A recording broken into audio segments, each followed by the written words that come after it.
assis. Pendant qu'on consacre les bébés, nous invitons les couples aimants de pouvoir monter pour la consécration de l'enfant.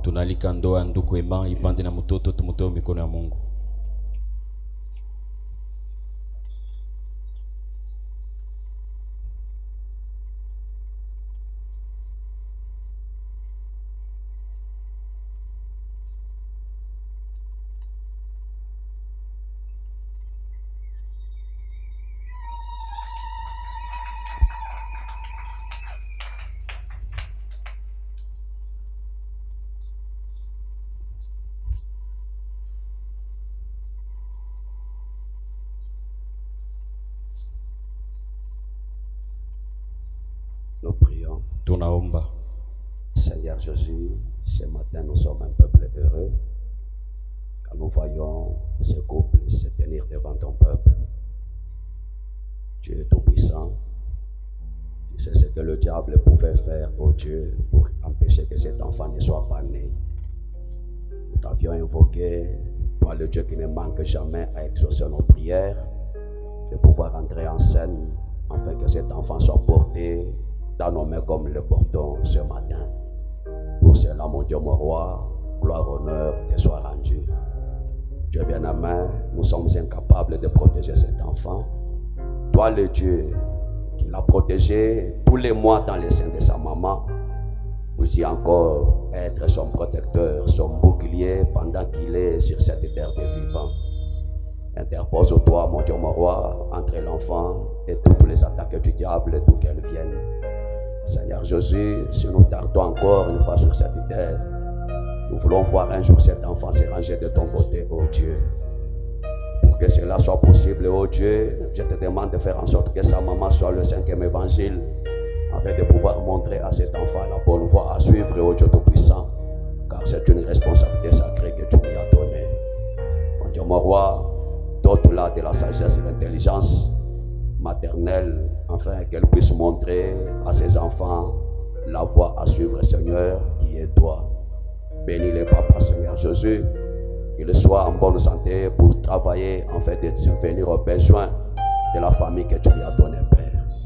Dieu de grâce, Dieu de toute bonté, épargne, mon Dieu, mon roi, toutes les attaques du diable, protège-les, oh Dieu. Je les cache, mon Dieu, mon roi, par cette occasion dans le creux de ta main. Aucun mauvais esprit ne peut jamais les toucher. Nous consacrons en ce jour cet enfant à toi. Que ta main, mon Dieu, mon roi, soit sur lui. Tout pour ta gloire, dans le nom qui est au-dessus de tous les noms. Le nom du Seigneur et Sauveur Jésus-Christ, nous avons ainsi prié. Amen. Amen. Dieu bénisse. Le frère Aaron peut aussi monter pour la prière de son anniversaire.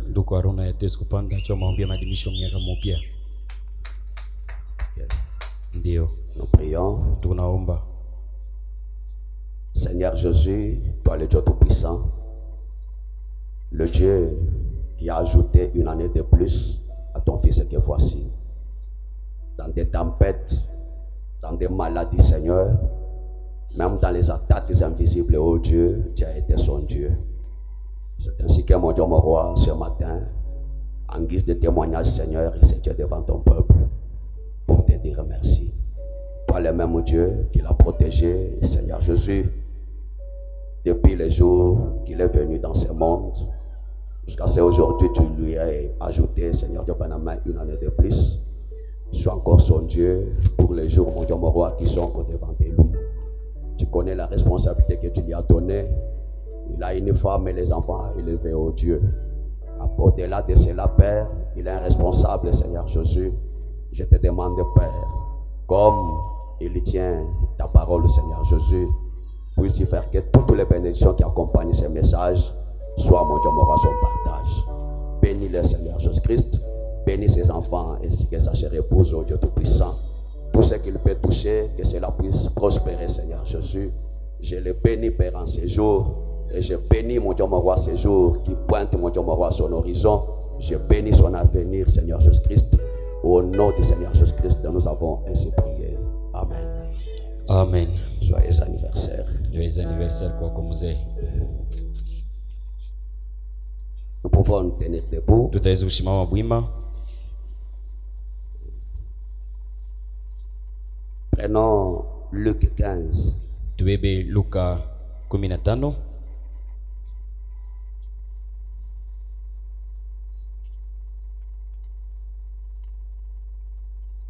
On peut commencer la lecture à partir du verset 11. Tutaweza kuanzia kusoma kwetu mstari ya 11. Nous lisons. Tunasoma. Il dit encore.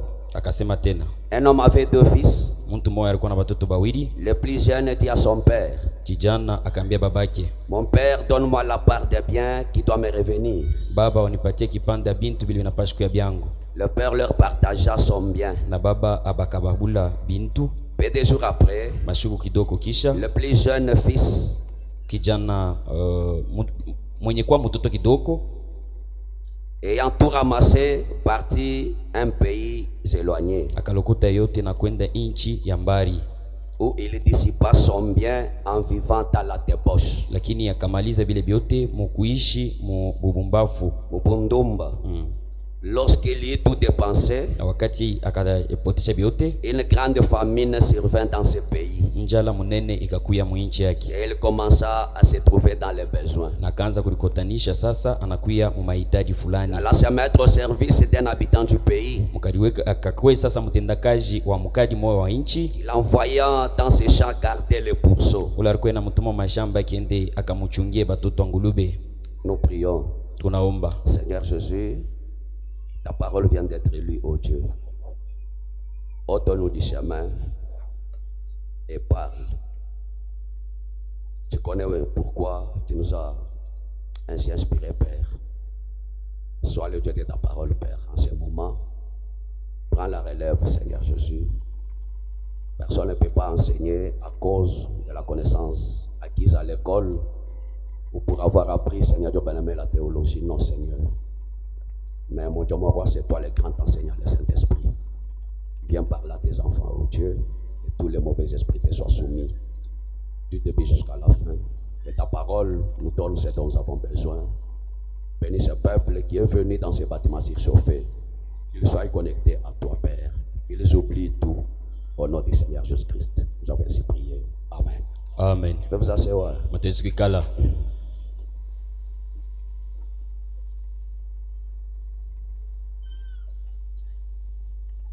Je peux continuer la lecture. Il allait se trouver au service d'un habitant du pays qu'il envoya dans ses champs garder ses pourceaux. Akaenda kutafuta kazi kwa mkadi wa inchi kule, yeye mwenyewe huyu alikuwa inamtuma mashamba enda kachunge batoto ya ngulube. Il aurait bien voulu rassasier ses carouges que mangeaient les pourceaux. Na alipenda sana hivi anakulia anajiba bile benye vya kule vya ngulube.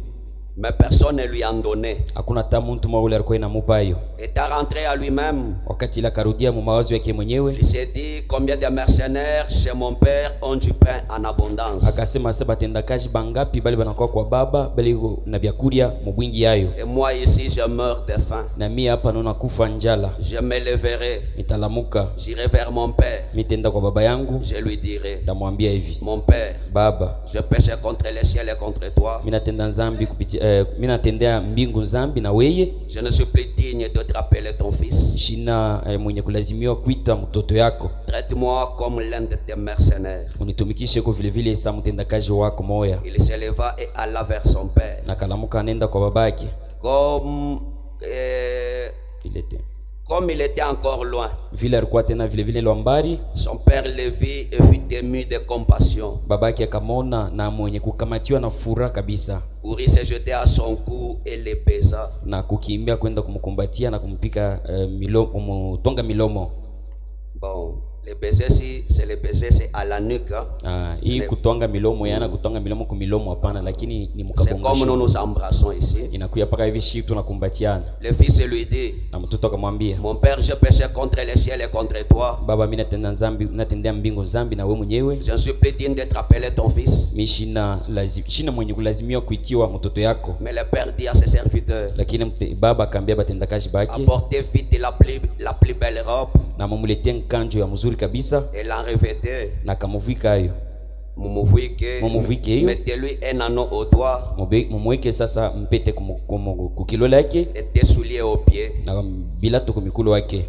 amenez le veau gras et tuez-le, na mulete ngombe munene wa mafuta na mumuue. mangeons et réjouissons-nous, tukurie na tufurahi, car mon fils que voici était mort, kwa sababu mtoto wangu huyu munaona alikuwa shakufa et il est revenu à la vie, na anarudia kubujima. il était perdu Alipotea et il est retrouvé, na yeye tunampata et tena, il commencera à se réjouir. na bakaanza kufurahi pale pale. Amen. Amen.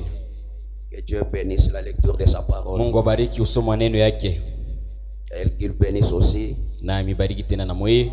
surtout que on a toute cette semaine ici, depuis le mercredi, vous vous êtes donné cette peine là, d'autres là. Na hivi ambao hii juma yote mulipatiako ile nguvu ya ile murteso anjua kuyako, Ce n'est même pas une peine, lakini haina ta mateso mwe benye mulipitia. c'est une violence, parce que le royaume de Dieu, des cieux, ce sont les violents qui s'en emparent. Ni kurikaza, kwa sababu ufalme ya mbingu ni paka pale ba kurikaza ndio benye banapasha kuingia hapo. Frère Branham nous a parlé pendant qu'on prêchait cela. Na ndugu mama anatuambia wakati ile tulikuwa tunahubiri mwile mashiku ile, Dit même si vous faites n'importe quoi, anasema hata kama mnafanya yoyote, dit même si vous êtes occupé comment, hata kama unakuwa na makazi na namna kani, n'oubliez jamais de donner la place au Seigneur Jésus-Christ. usisaulike kupatia fashi moya Bwana Yesu Kristo. Pendant que les portes sont ouvertes, Wakati ile milango iko wazi, toi tu travailles, wewe unatumika.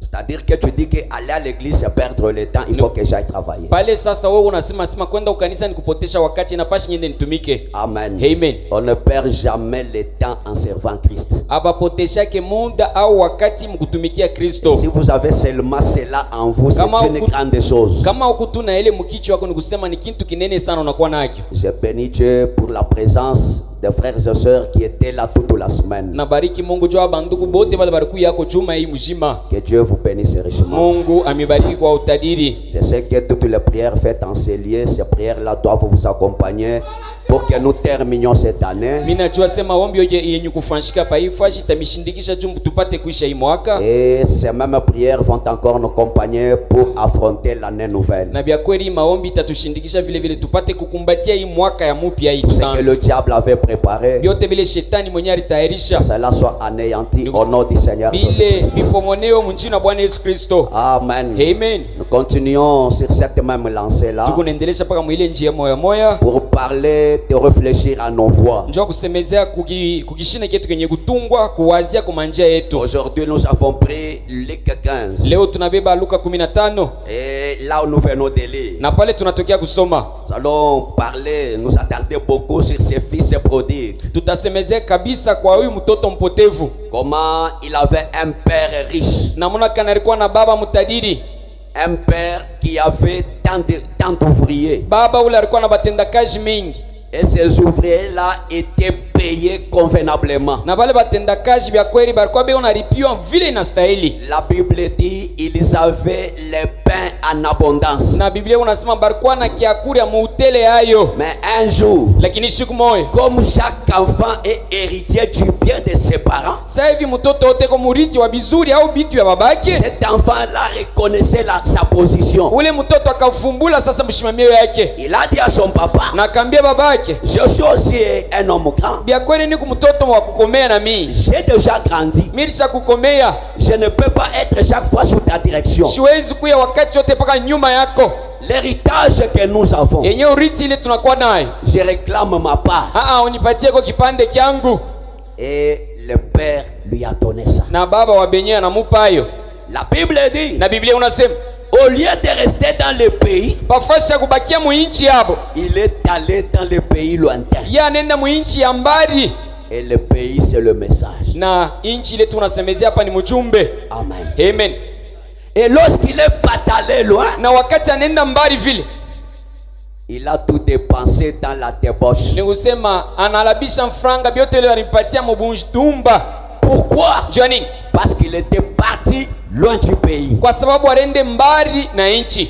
Il était parti loin du message. Arenda mbali vile vile na mjumbe. Il était parti loin de la parole. Arenda mbali na neno. Et frère Branham me dit, Na nduwe menasema, Dieu Mungu ne bénira jamais ashitabarikaka kamwe Jamais. kamwe. Son église, Kanisa yake son épouse, ni kusema bibi harusi wake, en dehors de la parole, nje ya neno, le message de l'heure. mjumbe ya wakati. Ainsi dit le Seigneur. Hivi Bwana anasema. Amen. Amen.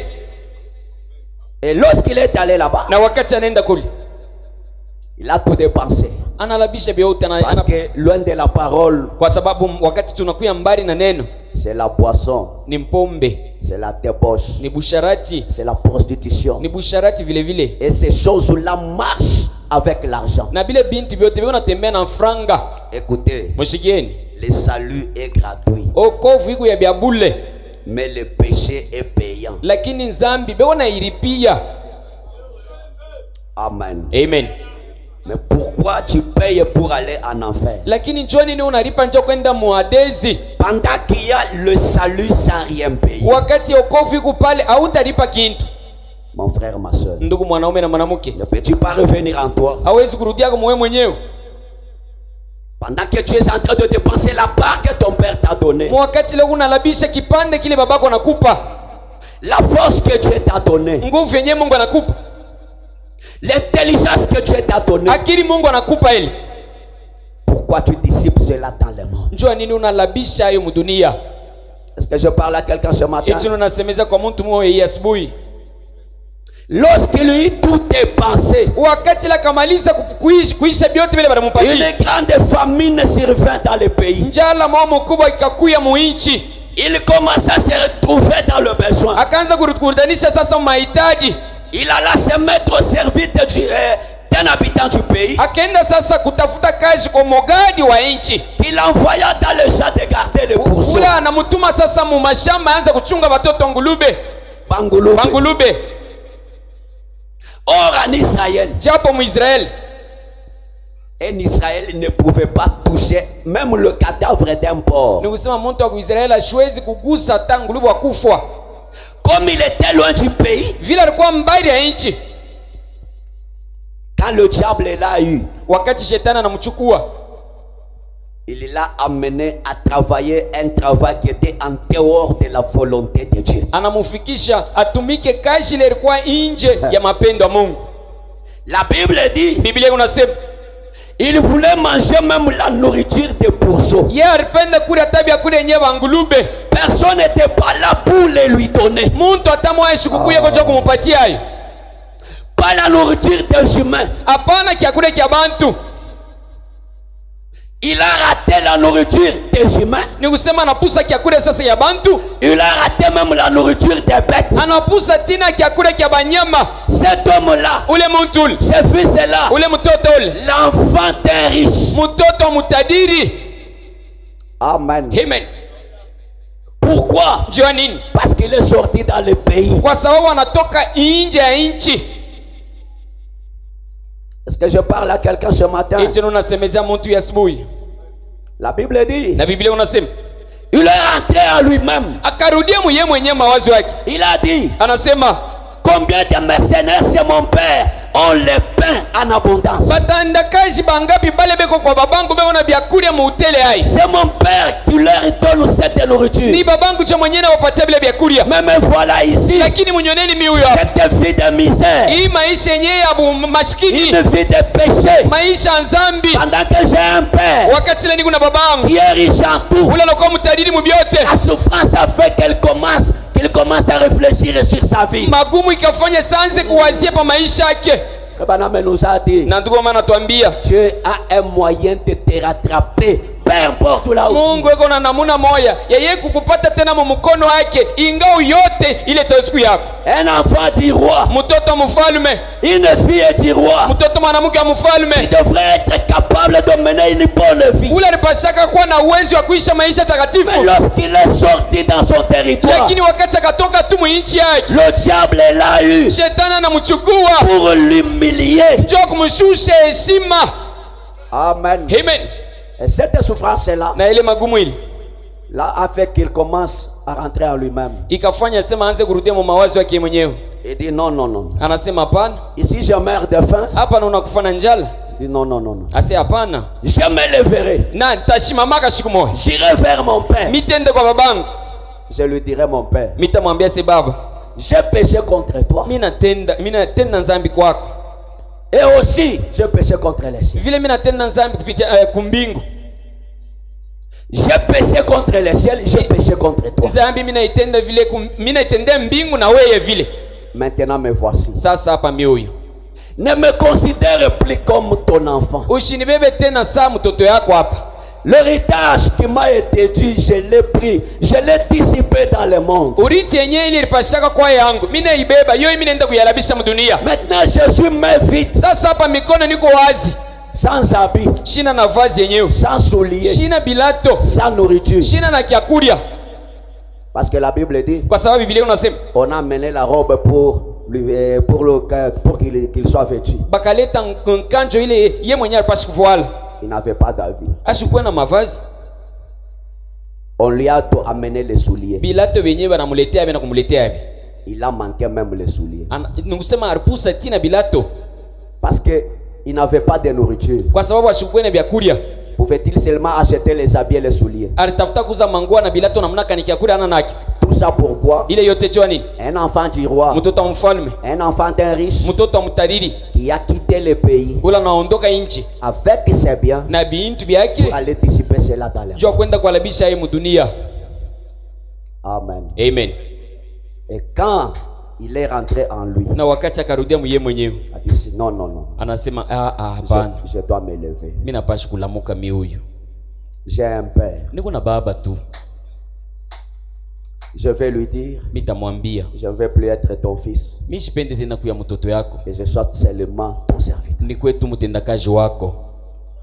Et pendant qu'elle réfléchissait sur ça, na wakati alikuwa inawazia pa hii, et ne s'est pas limité seulement à la réflexion. Yesu kusimamia mpaka mkuwaza pana.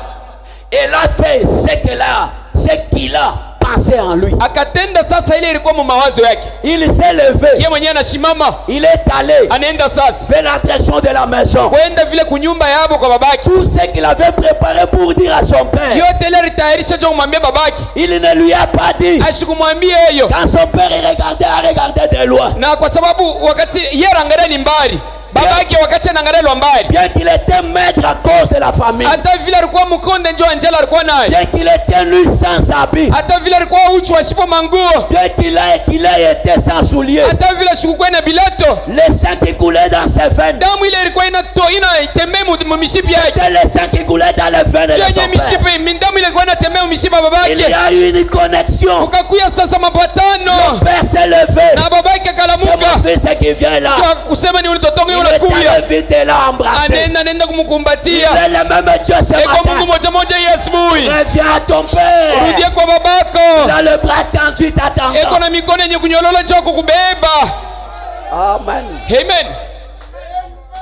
C'est ça mes frères. Njoo ile bandugu yangu. L'a dit. Nakasema.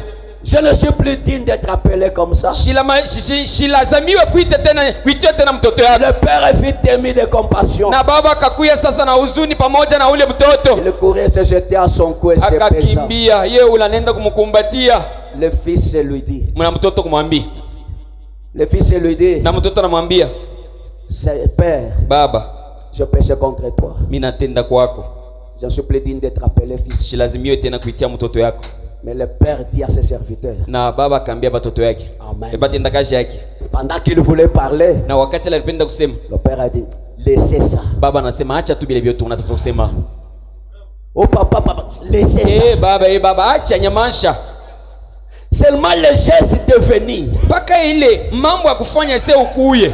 Tous tes péchés sont effacés. Ni usema manzambi yote manaheshimisha.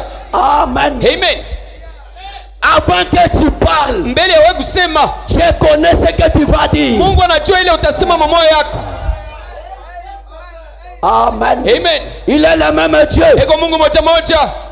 Même si tu deviens mon travailleur, hata kama unakuwa mtendakazi wangu, tu as mon sang. Ni kusema kuna damu yangu. Amen. Amen. Même si tu as fait quoi, hata unafanya nini, le pardon coule encore. Usamayo hii kuna tembea tena. La grâce est là. Neema iko hapo. Peu importe les péchés que tu as commis. Ingawa manzambi leo mwenyewe ulitenda. Mais lorsque tu rentres en toi, Lakini wakati unarudia ndani yako, ton père a le bras tendrement ouvert. Baba mikono hiyo yenye kunyorosha njoo kukubeba.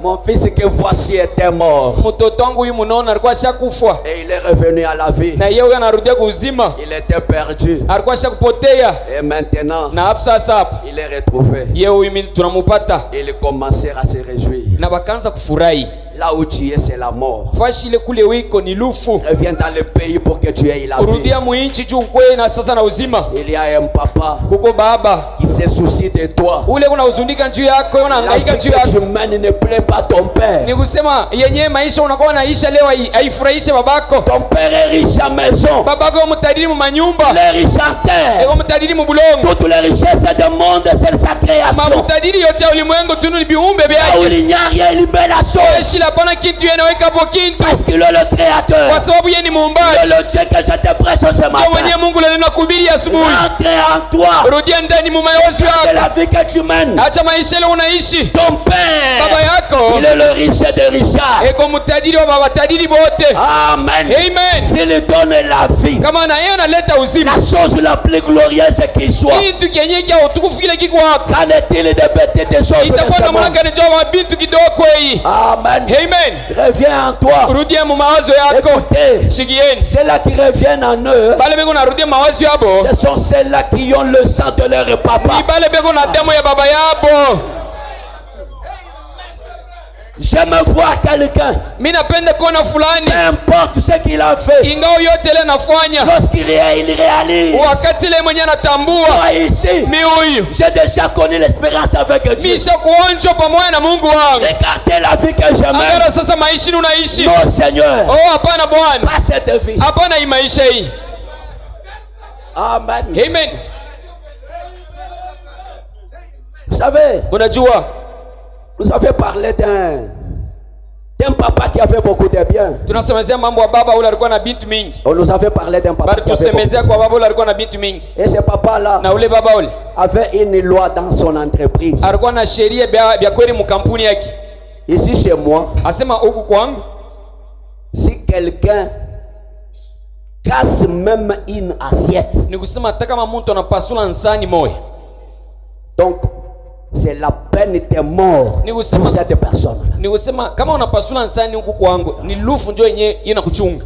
Maintenant un jour, Sasa siku moja son propre fils mtoto wake peke a piétiné un caneton. iye mwenyewe anaenda kukanyanga katoto ambata, Et na c'est la loi. ni sheria iko wako. Pour que la loi soit une loi, doit être accompagnée d'une peine. Njuu sheria ikuye sheria inapashi kushindikishwa na mapiko. Et le serviteur a dit au fils, Na mtendakaji au fils du chef, na mwenyewe mtendakaji mwa anamwambia mtoto wake shefu pale, tu sais que je suis travailleur chez vous ici. unajua sasa ni mtendakaji mu kampuni yenu hii, Tu sais la loi qu'a ton père. si unajua sheria ile babako aliweka.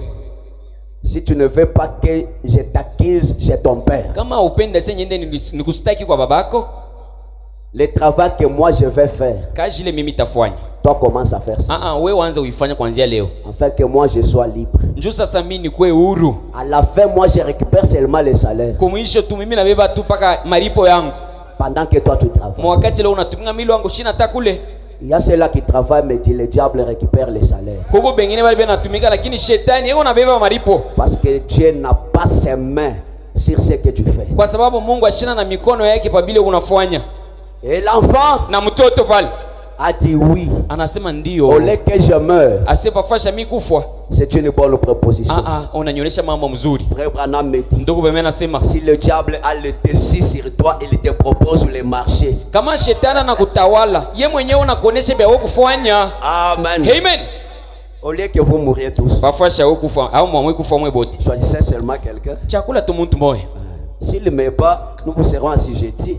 Kama ananipika vya kweli pale sasa mtatoka mputu. Si c'est vous qui nous battez, Kama ni mwe mnatupika. nous vous serons assujettis. Vya kweli vitakuwa vya Le kupinganisha. diable propose un marché. Shetani ni kusema anakuonesha ya mnapatana. Il connaît qu'il a le dessus sur vous. Kwa sababu anajua sasa yeye mwenyewe ndio anakutawala.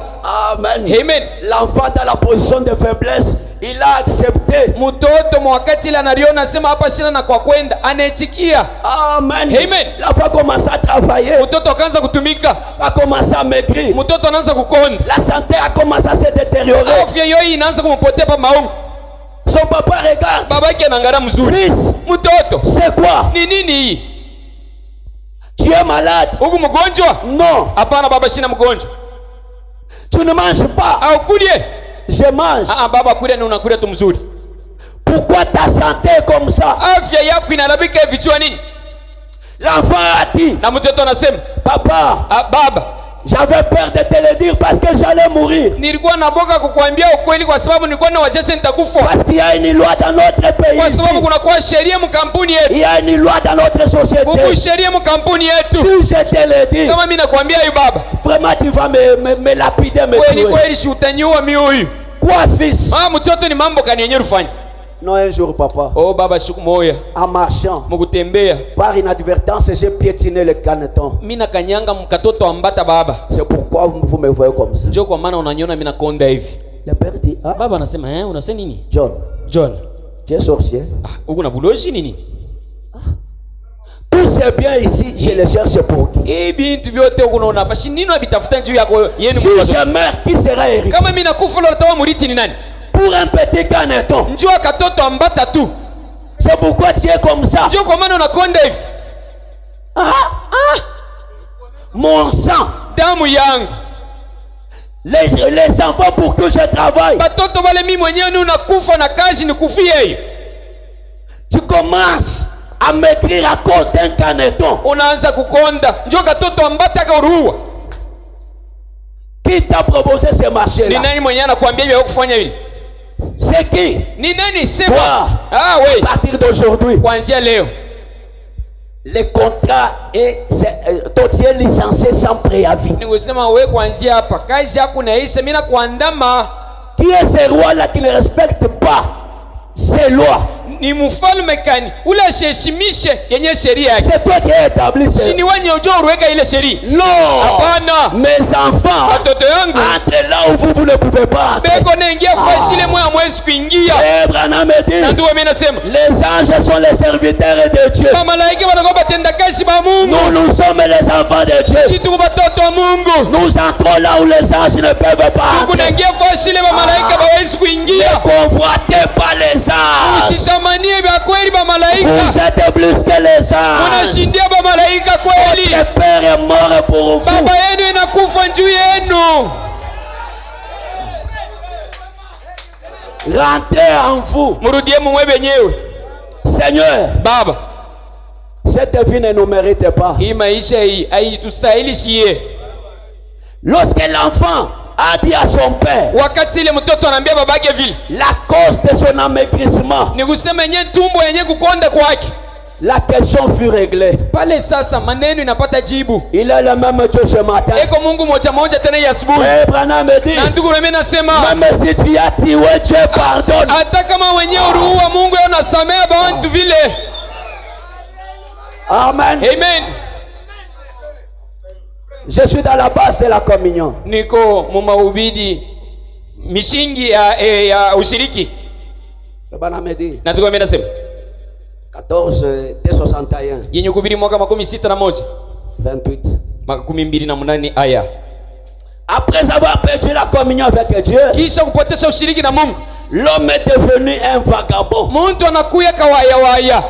Amen. Amen.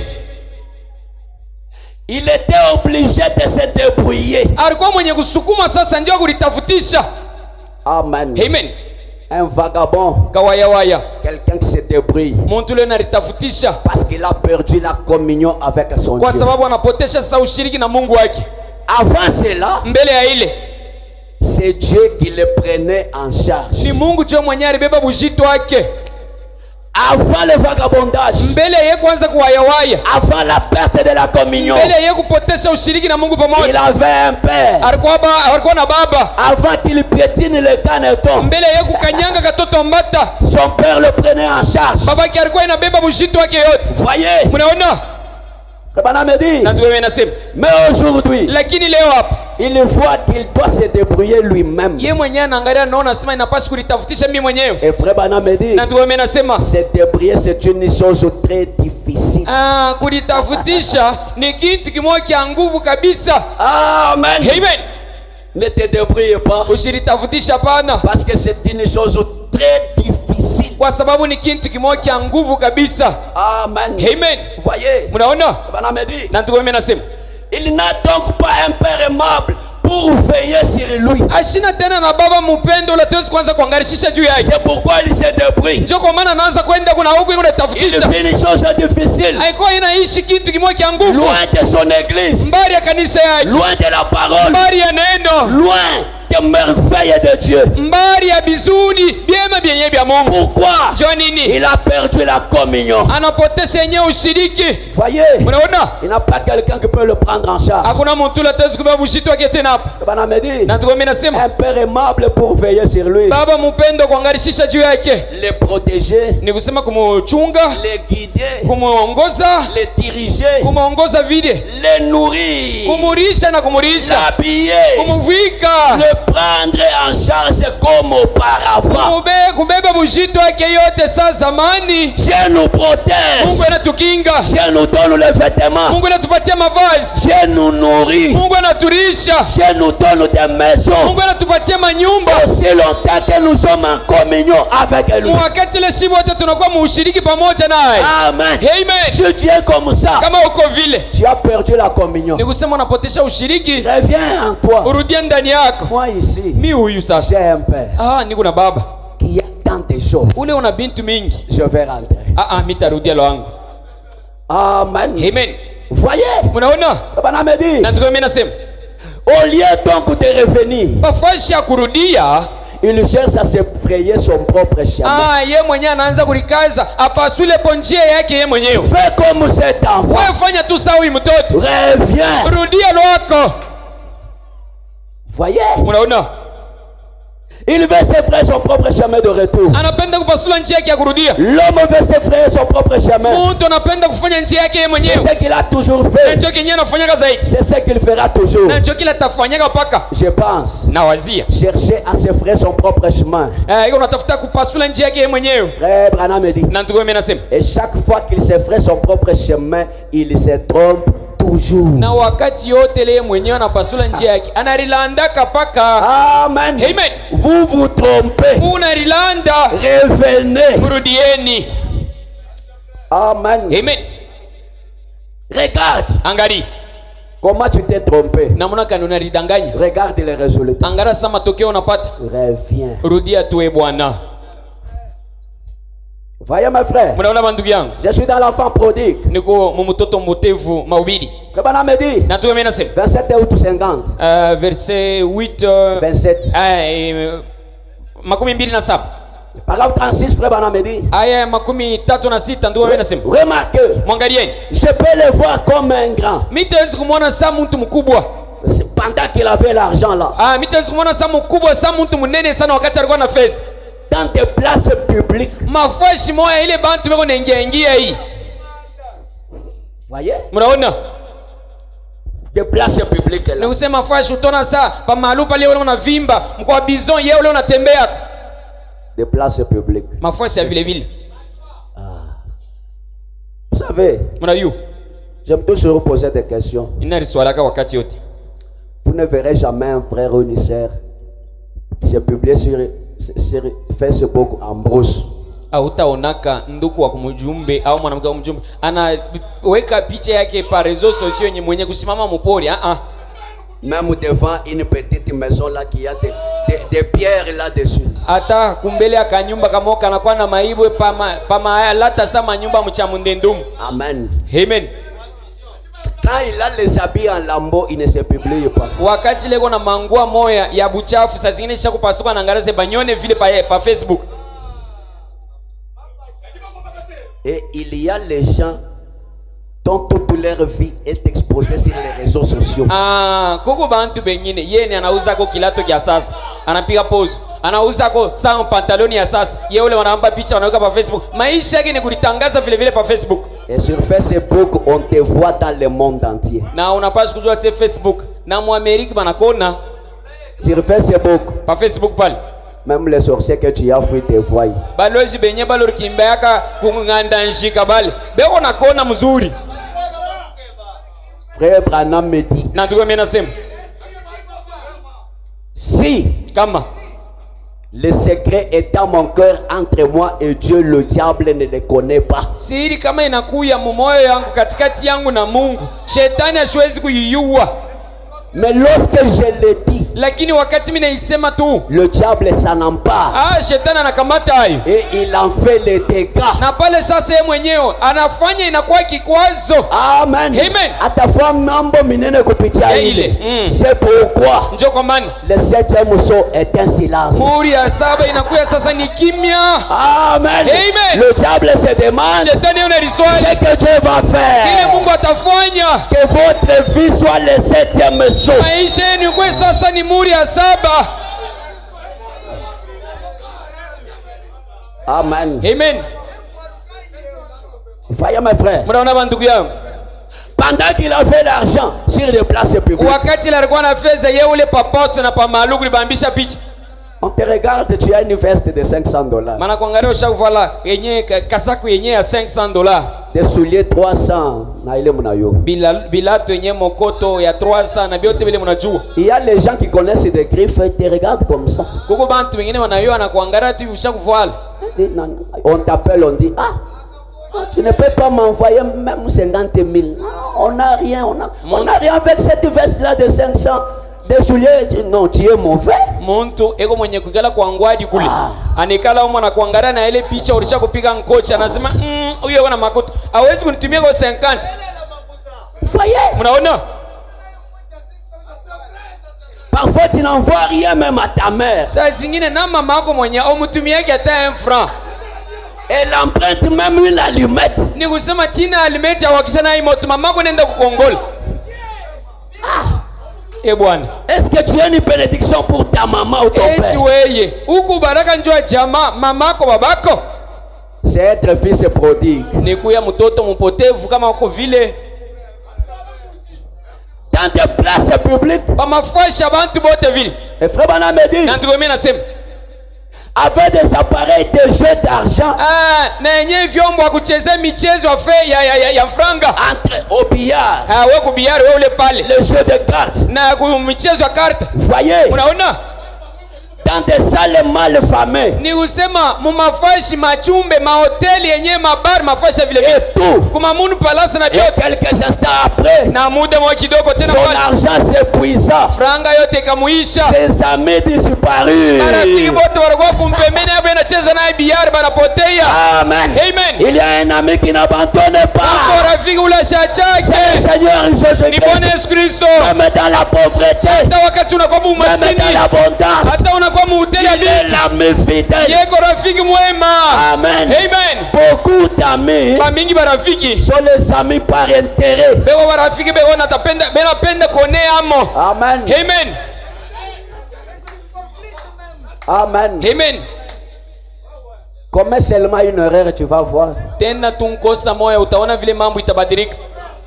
Tu vas te dire, Atakwambia Jojo numéro là que c'est un calama kulipenda. bia bongo cho mwenyewe huyu mimi naanza kuona sasa Donc, mpendaka. tu oublies tous les milliers d'actes que je fais pour toi. Pour une seule erreur, tu me rejettes. Unasaulika tina mankoche nye mirivula mimi nakukaburia vyote vile cho maneno kidogo unanisaulika tu. Voyez, Unaona? les amis Barafiki ont disparu. anapotea. Ils étaient les amis de l'argent. Ils n'étaient pas ses amis. Barikuwa barafiki ba makuta wakwe barafiki yako wewe. Voyez, Unaona? Frère Branham me dit, Na ndio mimi nasema il était un garçon populaire. alikuwa kiana wa kujulikana. Il pouvait fixer rendez-vous à n'importe quelle fille. Yeye aranza lwake mwanamke wowote hata unakuya wanamuna kana kwambia sisi tupatane pa bizo. Unaenda unapatana naye kule. Lui, il a l'argent. Yeye lwake una pesa. Frère Branham me dit n'importe quelle fille. Ndugu Branham anasema mwanamke wowote hata urufunza je. Ces filles-là ne te suivent pas toi, elles suivent l'argent. Ni kusema wale wanamke abakufuate wewe unafuata ni franga. L'argent là que ton père t'a donné Makuta ile babako anakupa. pour pour lesquels tu n'as même pas travaillé. yenyewe ambao wewe mwenyewe uitumikie. Écoutez, Msikieni, cet argent-là ne t'appartient pas. ile makuta tushini haina yako. Amen. Amen. C'est pour le Père qui t'a donné ça. Ni ya babako mwenyewe alikupa hiyo ile. Et contrôle comment tu en dépenses. Na angarishisha namna kaniona itosha. Voyez? Mnaona? Bwana me dit. Na tukamwambia nasema. Mais lorsque son argent était épuisé, Lakini wakati faiza yake ces ikimalizika. filles-là sont parties avec la foule. Barafiki banamuke bale walikuwa inaita bakiende sasa na nkunja bantu bote. C'est ce que fait le diable. Anjo kenye shetani anafanyaka zaidi. Tant que vous avez l'argent, Muivi Mungu na makuta. vous êtes populaire. Mungu bantu akavumu. Et tout va bien. Na biote biko nenda mzuri. Mais dès que ce temps est passé, ça n'est fini de vous. Lakini kama ile wakati ile kuna makuta inapotea inapita. Mambo inamalizika kwako. La Bible dit, Na Biblia unasema, jette ton pain sur la mer. tupa mkate yako pa bahari pa Ce mtoni. pain-là te reviendra un jour. Ile mkate ile itakurudilia kwa siku Mais nyingine. regarde comment tu as dissipé l'argent. Sasa ngara namna gani wewe mwenyewe unalabisha Comment pesa? cela pouvait pas va te revenir. Namna gani ile itaweza kukurudilia tena wewe? Amen. Amen. Voyez. Mnaona? Bwana me dit, Na tukamwambia nasema, vous êtes populaire, tout va bien. huko akavumo banakujua fashion mzuri. Mais c'est que lorsque ça termine, Hiyo asema wakati yote itaimalizika. termine. Inamalizika Bwana na me hiyo. dit, Na tukamwambia nasema, regardez, non, il faut que je me tape un job. inalomba hapa sasa nipate kokaji sasa. Pendant qu'il ne travaillait pas chez son père. Wakati ile shikwa inatumikia kwa babake. Quand il est parti loin du pays, il a voulu commencer à être travailleur. Wakati ananenda inchi akaanza kutafuta sasa bambebe kwa KCC. Il est allé trouver un éleveur de porcs. Anaenda kupata sasa mtu mwenye mfukadi wa bangulube. Branham me dit, regardez là où il est descendu. Ndugu Branham anasema onaga sasa na maana kaniye mwenyewe analishusha. Un juif, Ni usema Myahudi. il n'est même pas censé placer ses mains sur les cadavres d'un porc. Myahudi ule siwezi kuweka hata mikono yake pa maiti ya ngulube wakufu. Il est arrivé au niveau de chercher même la nourriture du porc. Yeye anafika tina mwato ya kwanza kutafuta chakula cha ngulube. Amen. Amen. Donc quelqu'un se vautre dans le péché Ni kusema mtu analitumbukiza manzambi. au point que lui-même devient le péché. Mnamuna kusema yeye mwenyewe anabadilika na kuwa nzambi. Un chrétien, Mkristo il tombe pas comme ça. haiwezi kuanguka chini vile vile. Amen. Amen. Voyez? Amen. Branham me dit, regardez tous les descendus. Ndugu Branham unasema moneni sasa namna kana analishusha. Mais il était dans le besoin. Lakini alikuwa mahitaji. Il crevait de faim. Ni kusema alikuwa inakufa njala. Il lui fallait trouver un job. Ililomba apate kazi. Et on lui a donné la chose la plus vilaine. Njo bakamupatia kintu kimoja kia bubumbafu sana. Kibaya. Voyez? Unaona? C'est ce que le diable fait. Njo kenye shetani anafanyaka wabenyewe. Aussitôt qu'il vous fait descendre de la colline, Mu vile vile wakati yako nakushusha na kutosha kumulima na kuweka chini. il vous combattra avec tout ce qu'il a. Atakukombanisha na yote ile yeye mwenyewe anakuwa nayo. Il utilise toute sa force Anatumikisha nguvu yake yote pour montrer au monde. ndio kuonesha dunia. Voilà, celle que vous disiez c'est une chrétienne. Moneni sasa ule mnaanza kusema sasa ni Mkristo mwanamke. Regarde celle que vous disiez que c'est un chrétien. Angara Mkristo ule mnaanza kusema mwanaume ule. Voyez, Mnaona? une personne Muntu avec qui on a pris la communion ici. ule mwenyewe tunabeba naye ushiriki hapa. Mais cette personne-là, après la communion là, mule mukino mule, anaenda kunwa mompombe. Écoutez, Ushigeni. vous savez que Judas était aussi à la table du Seigneur. Mnajua se Judas na yeye alikuwa kumeza Bwana. Vous connaissez son sort, n'est-ce pas? Si mnajua mwisho yake, Jésus a dit, Yesu anasema, c'est lui avec qui je vais tremper la main dans la coupe au même moment. C'est la personne qui va me trahir. ule mwenyewe nitaweka naye pamoja mkono mukilaudi mukikombo. Ule sasa tutakuwa naye jo mwenyewe atanitoa. Judas était là, Na Judas alikuwa hapa à la table du Seigneur. kumeza Bwana. Mais après la communion, Lakini kisha ushiriki, il s'est pendu. yeye mwenyewe anaenda Si rutumia. vous prenez ça indignement, vous allez mourir. Kama mnabeba ile mnamuna ile haistahili mtakufwa. Est-ce que vous me suivez bien? Eti mnanifuata mzuri. Je ne vais pas avoir de Judas à la table du Seigneur. Mimi sipende kuya na ba Judas kumeza Bwana. Amen. Amen. Vous êtes avertis. Moko benye kukalamusho hapa. Une sœur du message. Dada wa kumjumbe. On ne peut pas te soupçonner que tu sors avec le mari de quelqu'un. Binanza je. Abawezi kwanza kukuwazia. Beko unawaza ayo unatoka na bwana wa fulani. Ça commence comment? Beko unaanza tuje utuambie. Mais après un temps, lakini kisha muda à la table du Seigneur, wewe ule kumeza Bwana utakufa. tu vas mourir. Voyez? Unaona? Est-ce que vous me suivez bien? Eti mnanifuata mzuri? Ouvrez bien vos oreilles. Mfungule masikio yenu mzuri. Rebana me dit, Na ndugu mimi nasema il s'est joint un habitant de la contrée. Biakweli akenda kuna matana sasa na mkadi wa inchi. Et cet habitant lui a donné des grands seaux à soupe pour nourrir ses pauvres. Na yeye kamupatia sasa mabibakuli mbili ya masupu ya bangulube njo arishe. Cet homme-là se retrouvait là en train de nourrir les porcs. Ule mtu analikutanisha pale wabenya anaanza kurisha sasa bangulube. Un porc, Ngulube c'est de la souillure. ni buchafu. Mais quelqu'un en train de s'occuper de la souillure. Lakini mtu anakuwa anatumikia buchafu. Un fils de Dieu Mtoto wa Mungu qui sert dans un bar. ule mwenye anakuwa anatumikia kabula kiakuria mubari au mpombe mubari. Un fils de Dieu Mtoto wa Mungu qui vend les cigarettes. ule unaojisha tumbako. Un fils de Dieu Mtoto wa Mungu qui vend l'alcool. ule unaojisha mpombe. Sema pana kumujilanga inatunza kilonda ntumbu. Vous êtes là. Moko pale. Ce sont les deux seaux de porc que vous, de la nourriture des porcs que vous servez au porc. Njo mambekechi mbili ile ya biakure bya ngulube bile menye muna tumikia muna risha bangulube. Amen. Amen. Un fils de Dieu, Mtoto wa Mungu vous le trouvez à la maison là en train de vendre les produits. unamkutanisha kunyumba kule naojisha maproduit. Ku maison ile ya ma minerais ya ma produit. Oui, oui. Avec V8 à côté. V8 là c'est pas la Jeep. Ile V8. Donc quand il voit ça, lui devient cette Jeep là. Ni kusema V8 ule wanasema V8. Anasema ego naojisha gari isha kusimama pale. V8 ni nchupa ilishakukala pale. Yeye mwenyewe ndio anaweka ma vitesse, anaongeza ako ana retrograde. S'il boit ça, il devient V8. Ni kusema kana kunywa na kwa V8 makari moya hautafahamu kalamushi. Il commence à gonfler V8. Ni kusema tout terrain. mitoni ego napanda, milime ego napanda na vimba hawezi kumshimamia kumbele. Mnaona? Voyez ce que le diable fait. Mnaona shetani ile unafanya? Un jour, siku moja j'avais voulu acheter quelque chose. Nilipenda kuuza kitu fulani. C'était écrit bonjour pasteur. Palikuwa kuandika sema jambo pastor. Je ne savais pas que c'était le.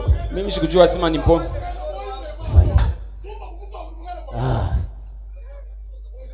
Le diable fait ça. Shetani anafanya ile pour vous attirer. Njoo kumikokota. Frère Branham me dit, si tu lui donnes un doigt, il prend toute la main. Kama shetani unampatia kilole, yeye anabeba mkono yote. Frère Branham me dit, il veut que tu commences, lui prend la relève. Anapenda yeye wewe uanze hapo tu. Yeye ndio anakuwa kuendelea na kumaliza kazi. Amen. Amen.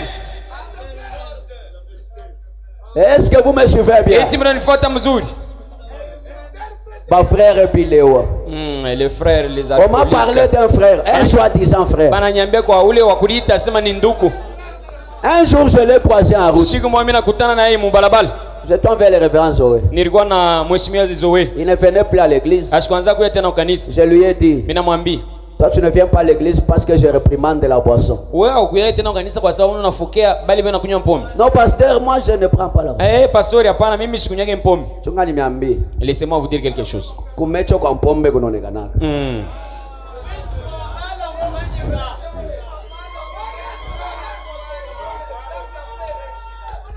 Je lui ai dit frère. Mimi namwambia c'est nduku. Si tu caches les mauvais esprits, tu l'aimes. Kama unafuchika mampepo mchafu, ni kusema unapenda ile mpepo ile. Acquise cet esprit là. Ni kusema uiweke peupe ile mpepo. Acquise ces mauvais esprits. Uistaki bia kweli ile mpepo. Afin qu'il ait honte. Juu ya ile mpepo ikuwe na haya. Oui mon pasteur. Ndiyo pastori wetu. Unasema bia kweli ile unasema njoo hiyo. Maintenant, dernièrement, sasa mashiko kumwisho hii. Un frère me dit, ndugu mwana yana nyambi. Pasteur. Pastori. Il y a un frère, Kuko ndugu moya. je l'ai trouvé là à la maison en train de vendre le produit. Mina mupata kule kule biko naita mubuza zile ma maison kule na ujisha ma minere yake. Avec V8. Na V8 yake ashakuka kumpembeni. Avec la cigarette. Na tumbako ashakubamba mbilole biwili. Maintenant quand il m'a vu, Sasa wakati ananyona, il a caché V8. anafuchika V8 na bunene na ifuchika. Inakuwa kidogo sasa. Il n'a pas su comment cacher la fumée de la cigarette. Anashinda sasa kufuchika shimoko ya yenye tumbako.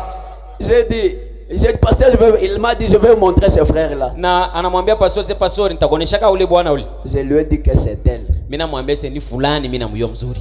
Il m'a dit pasteur, c'est-à-dire que tu connais tes brebis, c'est Misha Rubayou. Assez pastor, kumbi usha uyaba kondo ba pasteur lui a dit j'en connais tous. Amen. Amen. Donc ce qui lui semblait refuser ce jour-là, Ni kusema kila alikuwa ina bisha ile siku ile. on l'a trouvé là. Bana mkutanisha na inayo pale. S'il est là, il connaît qu'il s'agit bien de moi. Kama yuko hapa anajua sema ni mimi ndio nasemezea. Amen. Amen.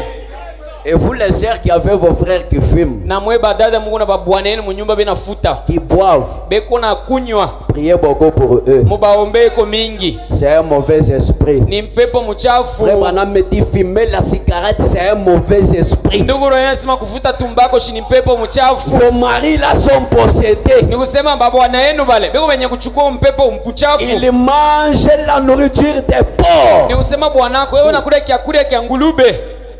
Amen. Amen. Voyez mes frères. Mnaona bandugu yangu? Les jeunes hommes s'est retrouvé là, Na bantu wenyewe wanalikutanisha pale. loin de sa mère, Mbali bya kweli ya mamaki. loin de sa religion. Mbali ya injili yake. La religion qu'il avait une fois pratiquée. Injili ile mwenye alitumikishaka. En se gardant cette religion-là l'a mené loin des porcs. Na bya kweli yenyewe injili ilikuwa inamchunga mbali vile vile na mangulube. Maintenant il est là, Sasa hapa figé. ye mwenyewe alisukuma na alitumbukiza. Voyez, Unaona? c'est ce que fera le diable. Jo kenye shetani atafanya. Il vous fera fumer votre première cigarette, Atafanya sema ufute kwa mara kwa kwanza tumbako. vous disant qu'il n'y a pas de mal à ça. Unasema shinuna pima kwa una bibaya tu. Est-ce que tu as une écriture Una mwanjiko dans la Bible? Est-ce que la Bible il y a mon cigarette? Mu Biblia Mungu musema balisha kusema tumbako. Iko Écoutez, mushikieni. notre Bible ce n'est pas ça. Biblia yetu haina hii. Notre Bible, Biblia yetu c'est le prophète. ni nabii. Il est notre Bible aujourd'hui. Jo Biblia yetu leo. Parce que cette Bible, Kwa sababu hii Biblia on la lit aujourd'hui partout. bego naisoma fashi yote. Amen.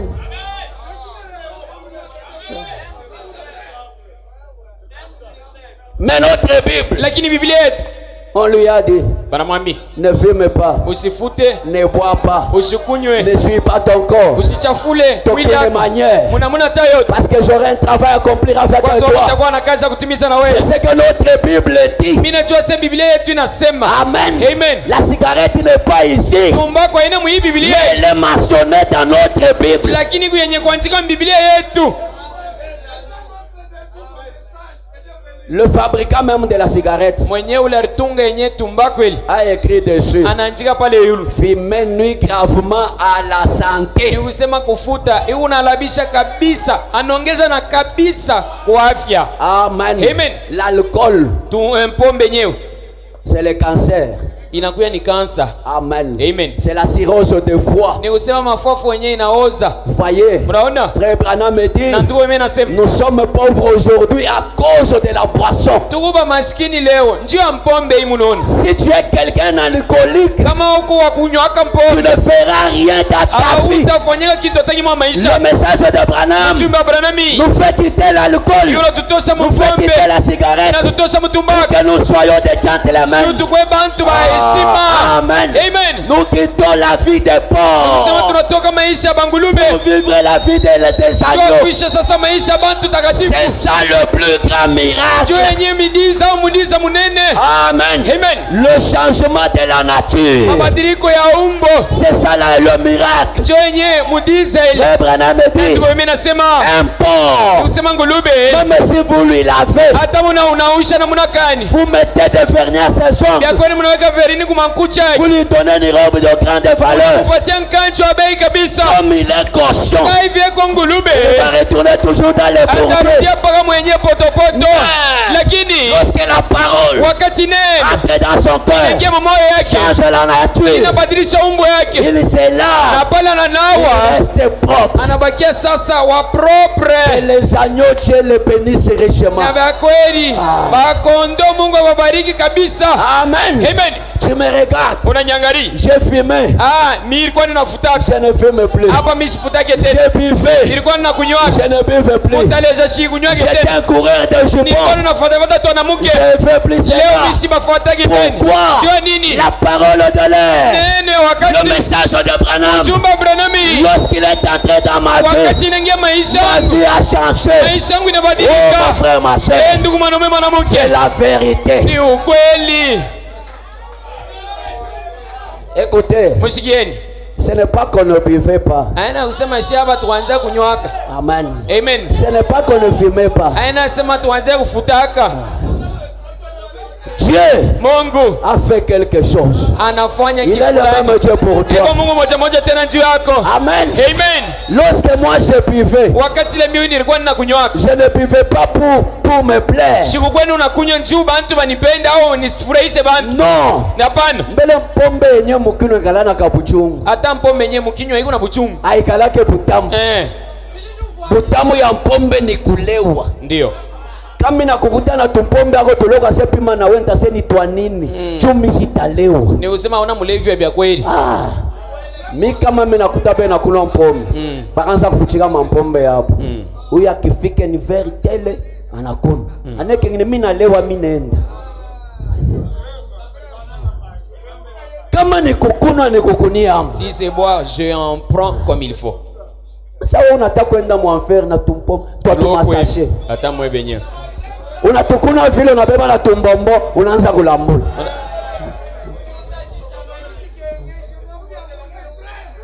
C'est parce que tu n'as pas changé. Aina kusema ni kusema uyabadilika. Amen. Amen. Et si tu veux être pauvre, continue comme ça. Na kama unapenda kuwa maskini endelesha na kunywa vile. Dieu ne te donnera jamais l'argent pour que tu en dépenses comme ça. Mungu wa benyewe ashita kupaka makuta wanze kuitosha mkunywa mpombe hapana. Amen. Il vous fera fumer votre première cigarette. Atakusukuma ufute kwa mara kwa kwanza. Il n'y a pas de après un temps. Après ekisha muda. Vous devenez un maniaque de la cigarette. Njoo unakuya sasa ni ngulube sasa. Wa kwanza kufuta yenyewe tumbako. Un maniaque. Ni kusema tutaweza sema manyaka ni kusema nini Mswahili?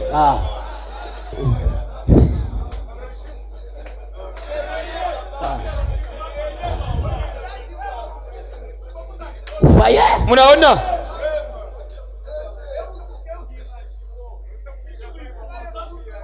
Joe, ulanza underanja se. Unalala pakitanda ya nangario. Mukuna kununga. Ewe mashiku unakuwa na miza unanunga mkini. Les enfants de Dieu ne puent pas la bouche. Batoto wa Mungu mubinyo aba mununkake. Le message de Branham c'est la propreté de l'âme et du corps. Chumba Branham ni safi ya mwili na nafsi tena vile vile. Amen. Amen. Ba mingi bale banalewa katama ya banawake.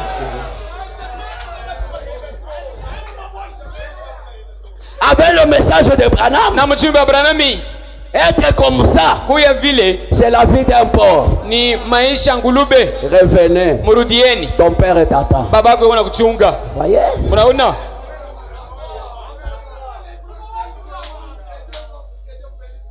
La sœur aipera kwambia sema kuna bungu kunonga jo utamupika. Mimi nakwambia. Tena una tana dentifrice. Hata brosser je unalamkia 5 heures kukunjuka.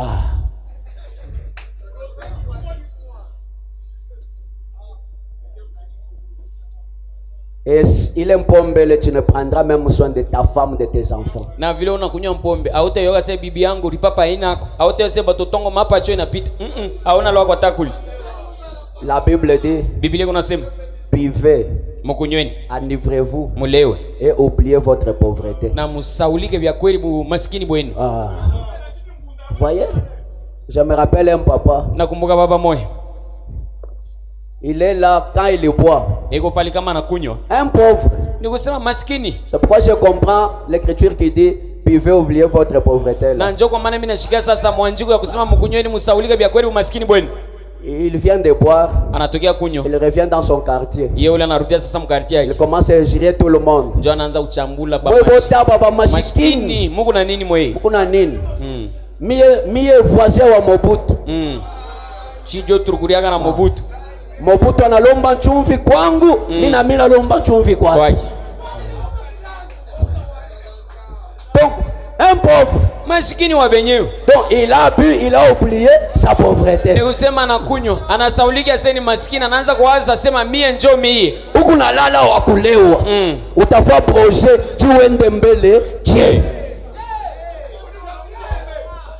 Vous concevez les enfants même étant ivres. Wewe mwenyewe mnatunga watoto, ulishakulea huyo hata kuyua sema bibi unamuna kani.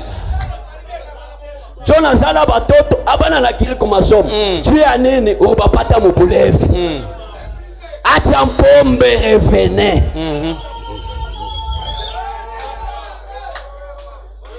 Voyez? Mnaona? Après un temps, kisha muda, il voudra qu'il n'y a pas un mal à prendre un verre pour vous montrer être sociable. Atakwambia sasa kubeba verre moja ya pombe. Haina bibaya. Hapa si tu nakunwa. Inafanya nini? Sikia unatupita kunini? Hapa si tu nakunwa. Unaona tunachambula bana. Tuase nojo ya kubafurahisha ni kunweko. Atufurahishe bantu. Tunafurahisha Mungu. Bantu banikatale juu ya neno la Mungu. Ndio. Mungu asitanikatalalaka. Yeah. C'est ça mes frères. Njoo ile Mungu bantu. Pour être sociable. Njoo kuya sasa asema no tuikale kuna bantu pamoja. Baba me dit. Na tu mimi nasema. Je me suis tenu aux côtés des gens avant qu'ils aillent aux potences. Na bia kweli ninasimama na bantu mbele yabo kwenda kumuche nyako batundikia. Voyez. Unaona? Je me suis tenu aux côtés des gens avant qu'ils soient électrocutés. Na bia kweli nasimama kumpembeni ya bantu mbele yabo kulungula kumoto. Ils disent. Beo nasema. Je n'avais eu l'intention même de jouer à l'argent. Lakini shukwe tana yenye mawazo kwenda kucheza kwa michezo. Je n'avais pas l'intention de jouer au cartes. Shukwe na mawazo ya kucheza karte ya franga. Je n'avais pas l'intention de voler. Mawazo yenye kuiba shukwe naye. Mais c'est tout ce que le diable veut que vous fassiez. Lakini njoo yote le shetani anapenda mwe mfanye. C'est commencer. Ni kuanza tu. Lui prendra la relève. Yeye shetani anakuwa anaendelesha na kumaliza. Et une fois sur son terrain, observez-le. Na wakati tu yeye mwenyewe wewe unaangukia munjia yake. Yeye mwenyewe anashuka pale. Tu es sur le terrain du diable. Wale sasa unakuwa mfasha shetani. Parce que tu es allé loin de ton pays. Kwa sababu unaenda mbali ya nchi yako. Là où tu es là de mettre du diable. Fwashile unaangukia vile mikono ya shetani. Là il fait de toi ce qu'il veut. Yeye mwenyewe anaanza kufanya ile anapenda juu yako. Quitte le terrain du diable. Toka yenyewe mpango wa shetani ile. Revenez ce matin. Rudie hii asubuhi. Même si tu as eu l'expérience du Saint-Esprit. Hata kama vya kweli ulipokea onjo moya Roho Mtakatifu. Et tu as quitté le pays. Na vya kweli unaondoka ya nchi. Revenez. Rudia tu. Amen. Amen. Vous savez, il y a une sœur, Nelly Sanders. Nelly Sanders. Elle avait croisé William Branham. Elle était une danseuse. Elle jouait la musique mondaine. Si elle avait déjà consolé son âme. Un jour, quand elle passait, elle a entendu cette musique-là. Elle s'est approchée. Frère Branham me dit, ne voyez pas comment vous pouvez vous approcher du mal, mais voyez comment vous pouvez vous en éloigner. Fuyez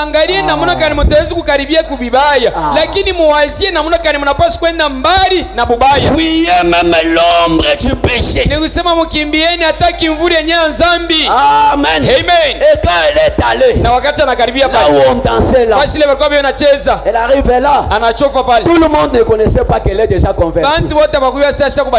Mais c'est lui, c'est là qui dansait au milieu de la foule. Quelqu'un jette un coup de Nelly Sanders. Elle est ici. Parce que ce n'est pas ton terrain. L'homme est allé.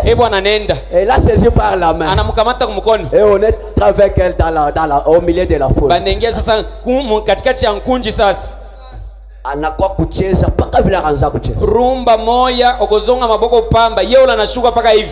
Après un temps, Kisha muda il est rentré en lui-même. anarudia mwenyewe mwenyewe. Il est allé vite. Yeye mwenyewe Oh William Branham, ase Branham je suis mort. Oh, Je suis mort. mina kufa. William Frère Branham me dit c'est quoi? Branham anauliza sasa ni nini?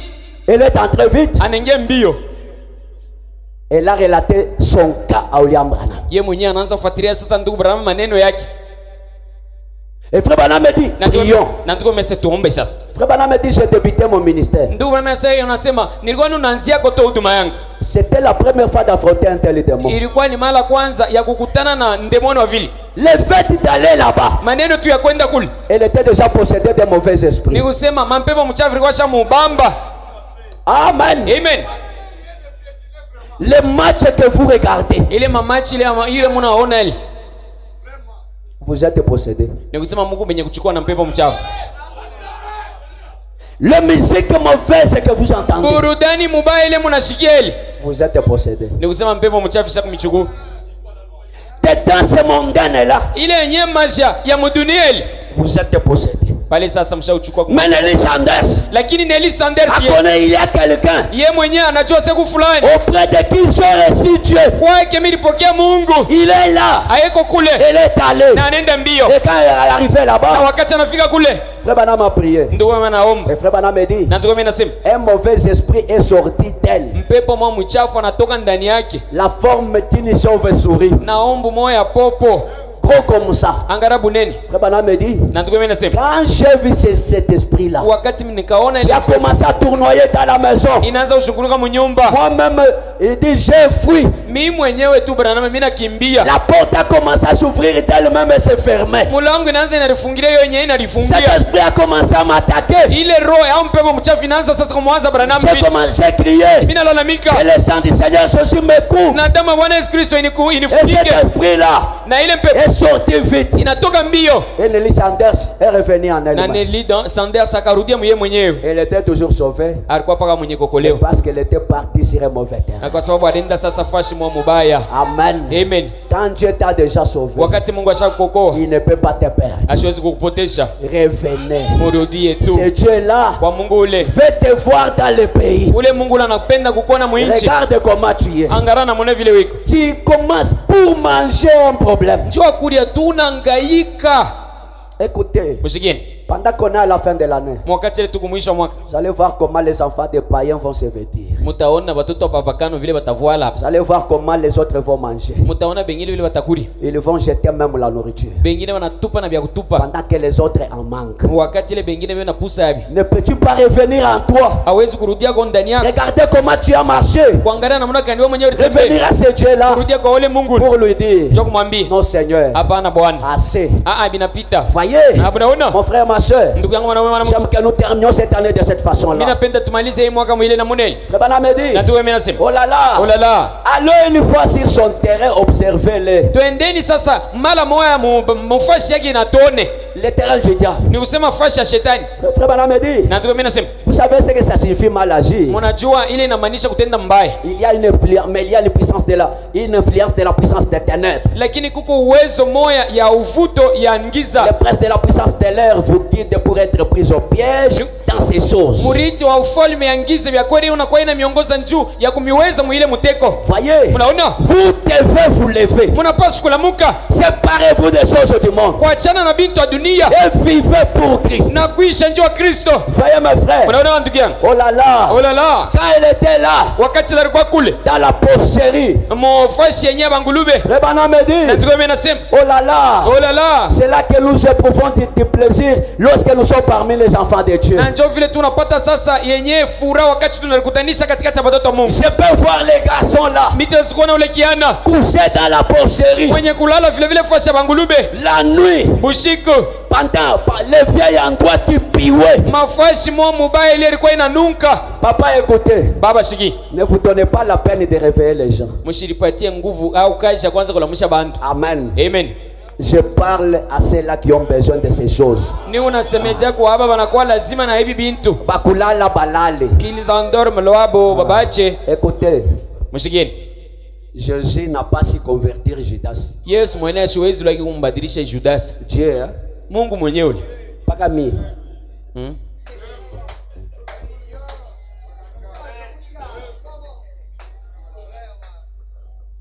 Couché dans la porcherie. Mwenye kulala fasha bangulubi. Un endroit qui pioué. Fashile murgo munanuka. Baba me dit. Na tu mimi nasema. Couché à côté des porcs. Mwenye kulala mpembeni ya bangulube. Un fils du roi. Mtoto mfalme. Un fils d'un homme riche. Mtoto wa mtu mtajiri. Couché dans la maison de porc. Mwenye kulala dans la porcherie. Mwenye kulala fasha bangulube. Pendant que chez ses parents, il y avait une bonne chambre pour lui. Mwakati ile kwa baba yake kurukuya sasa chumbe moja yake ya kipekee. Avec un lit inoccupé pendant que lui était dans la porcherie. Na kitanda kile mtu ashukue na lala hapo mwakati yeye alikuwa inalala fasha bangulube. Voyez. Unaona? Ses parents bazazi yake n'étaient pas restés tranquilles. Abakubakie huru. Frère Bana me dit. Na tuko mimi nasema. Ils ont commencé à prier pour leur enfant. Bo benye wanaanza kuombea mtoto yabo. Ils n'ont pas pensé au bien qu'il avait pris. Abakuwazie ku bintu bile mwenye alibeba. Mais ils ont commencé à penser à la vie, l'âme de leur fils. Bo bakaanza kuwazia ku nafsi uzima ya mtoto yabo. Frère Bana me dit. Na tuko mimi nasema. Ils ont commencé à prier pour leur enfant. Bakaanza kuombea batoto yabo au mtoto yabo. Ils ont commencé à prier. Banaanza kumwombea. Oh là là. Oh là là. Je peux entendre la mère dire. Mitaanza kushikia mama kusema. Je suis vraiment agité papa. Bia kweli mimi huyu unakuwa ni unatekesika kabisa. Je ne sais pas quoi faire. Mimi sijui ya kufanya. Je ne reste pas simplement de penser à notre fils. Lakini siache longu kuwaza kwa mtoto wetu. Je me demande où il est. Nuna liswali iko wapi? Je me demande. Nuna liswali. S'il a quelque chose à manger. Kama iko na kitu kia kula hapa Son tunasema. papa a dit. Baba yake anasema. Eh bien, mzuri. Il nous a toujours enseigné que toutes choses concourent au bien de ceux qui aiment Dieu. Lakini banatuambia kusema biote bizuri biote biuna ufuata kumkongo aba bote bali bana uwaki. Mambo yote linafanyika ni ya bizuri ya bali banapenda Mungu. Bali banapenda Mungu. Le papa a dit. Na baba anasema. Prions pour notre fils. Je peux le voir s'agenouiller par terre. Et commencer à prier pour le petit Johnny. Je peux les entendre dire. Oh Dieu, sauve les chers petits garçons. Où qu'il soit, dans quelque état qu'il soit,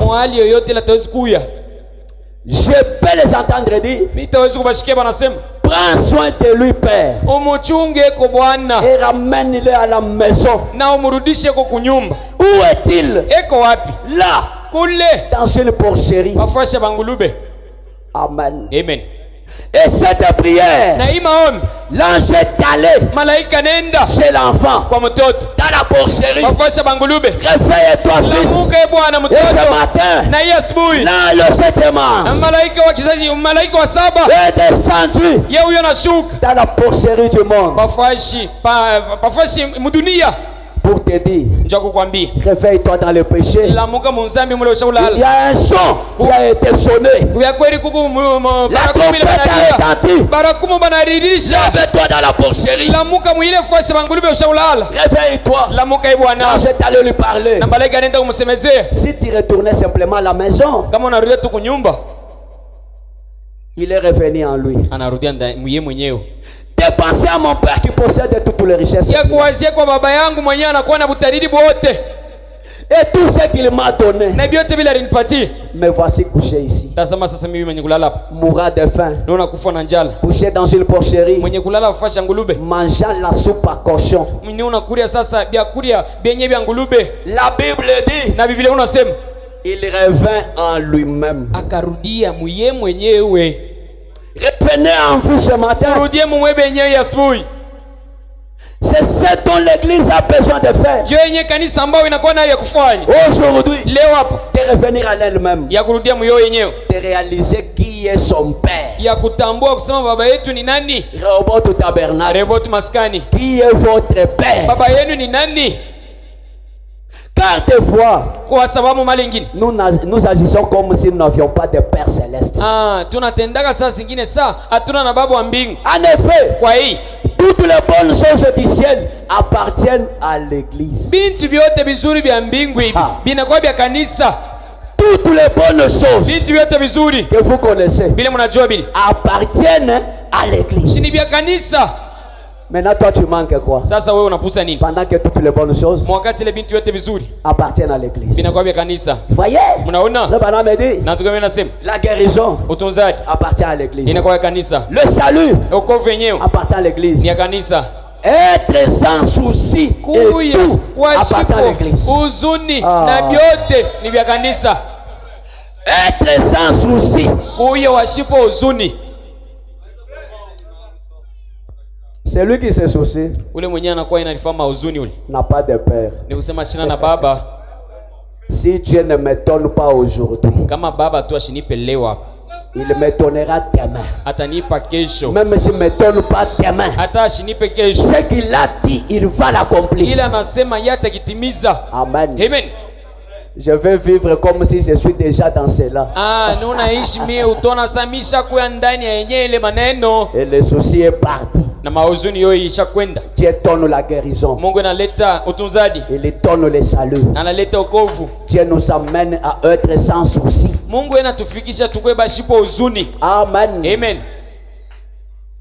Les enfants vont porter les habits comment? Batoto batavala mangua namuna Ils kani. vont manger comment? Oh, batakula namuna kani. Est-ce que tu as un père? Eti una baba. Voyez? Munaona? Frère Branham me dit, Na tuko mena sema. tout appartient à l'église. Vyote vinakuwa vya kanisa. Jésus est mort Na Yesu anakufa. et nous héritons tout ce que Dieu a donné à travers de lui. Na shi tunariti vyote vile Mungu anampatia juu yetu. L'enfant a dit, Na mtoto anasema, donne-moi ma part. unipatie kwa tubi yangu. Dieu sait que tu vas dissiper cela, Mungu anayewa sema utalabisha hivi vyote. mais il te donne. Lakini anakupa hiyo. Il sait que ça va finir. Anajua sema itamalizika. Mais revenez. Lakini mrudieni. Il a encore des choses plus que ce que tu as pris. Ego tena na bintu ya kushindia bile wenyewe rubeba. Amen. Amen. Frère Branham me dit, Na ndugu bwana sema, nous sommes les héritiers du royaume. tunakuwa bariti ba ufalme. Frère Branham me dit, nous sommes des riches. Ndugu bwana anasema tuku batadiri. Dis à ton voisin, je suis riche. Ambia dirani wako asema niko mutadiri miye. Amen. Amen. Je suis riche. Niko mutadiri. Amen. Amen. Commencez à agir comme des riches. Mwanze sasa hapa kutenda saba tadiri. Amen. Amen. Voyez. Agissez comme ça. Mutende lwenu vile. Même si tu n'as pas l'argent. Hata feze nya una nayo. Agissez comme si tu l'as. Waanze kuvimba lwako sawa kunayo. Amen. Amen. Confessez que vous êtes riche. Mwanze kuambia abantu wase kwangu kule minjo bosi umu mluilu. Et Dieu va l'accomplir. Na Mungu ataitimiza.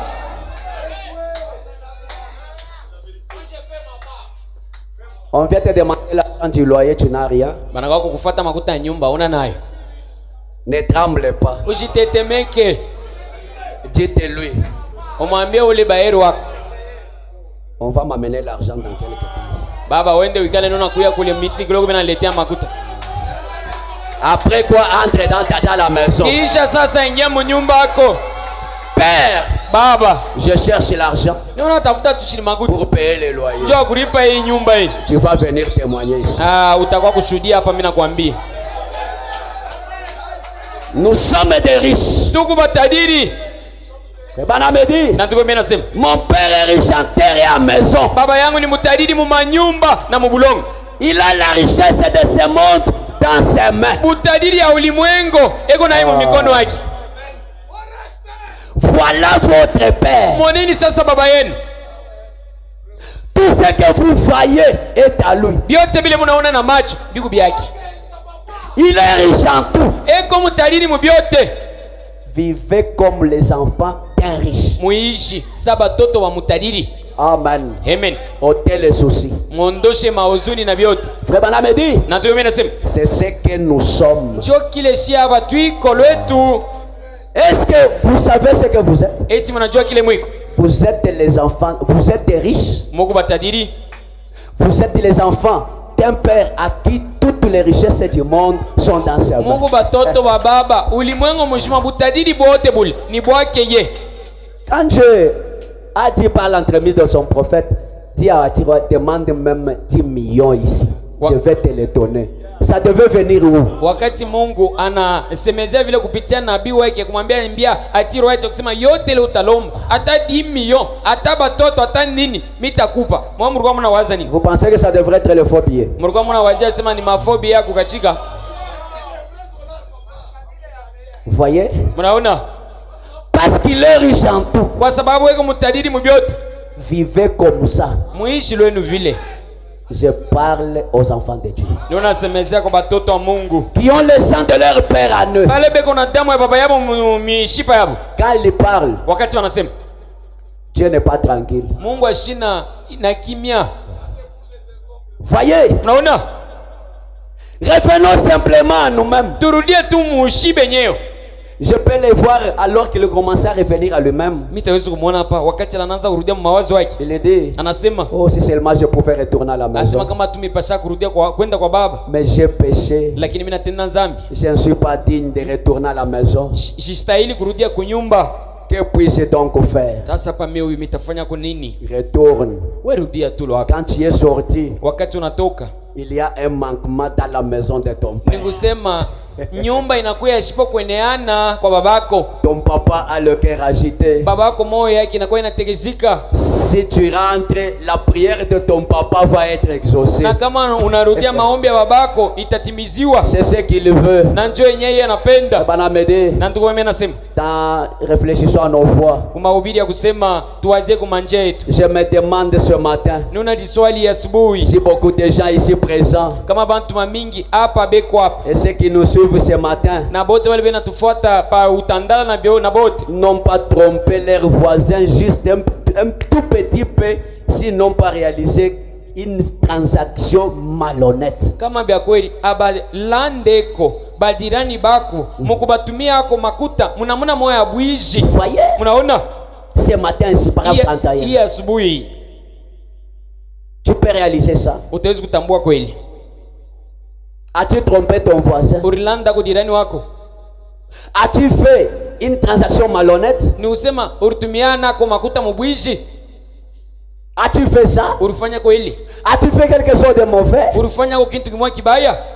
Bana me dit. Na ndugu mimi nasema. Lala. Ulala. J'ai pris que si c'est le cas. Nunaomba sema kama ni wakati kama inakuya vile. Que vous entendiez le cliquetis de cet argent. Na mushikie sasa kutenka kwa ile makuta. Au point que cela vous enverra sur vos genoux pour vous repentir. Munamuna kusema ile itakutuma kwa magoti juu wewe utubu.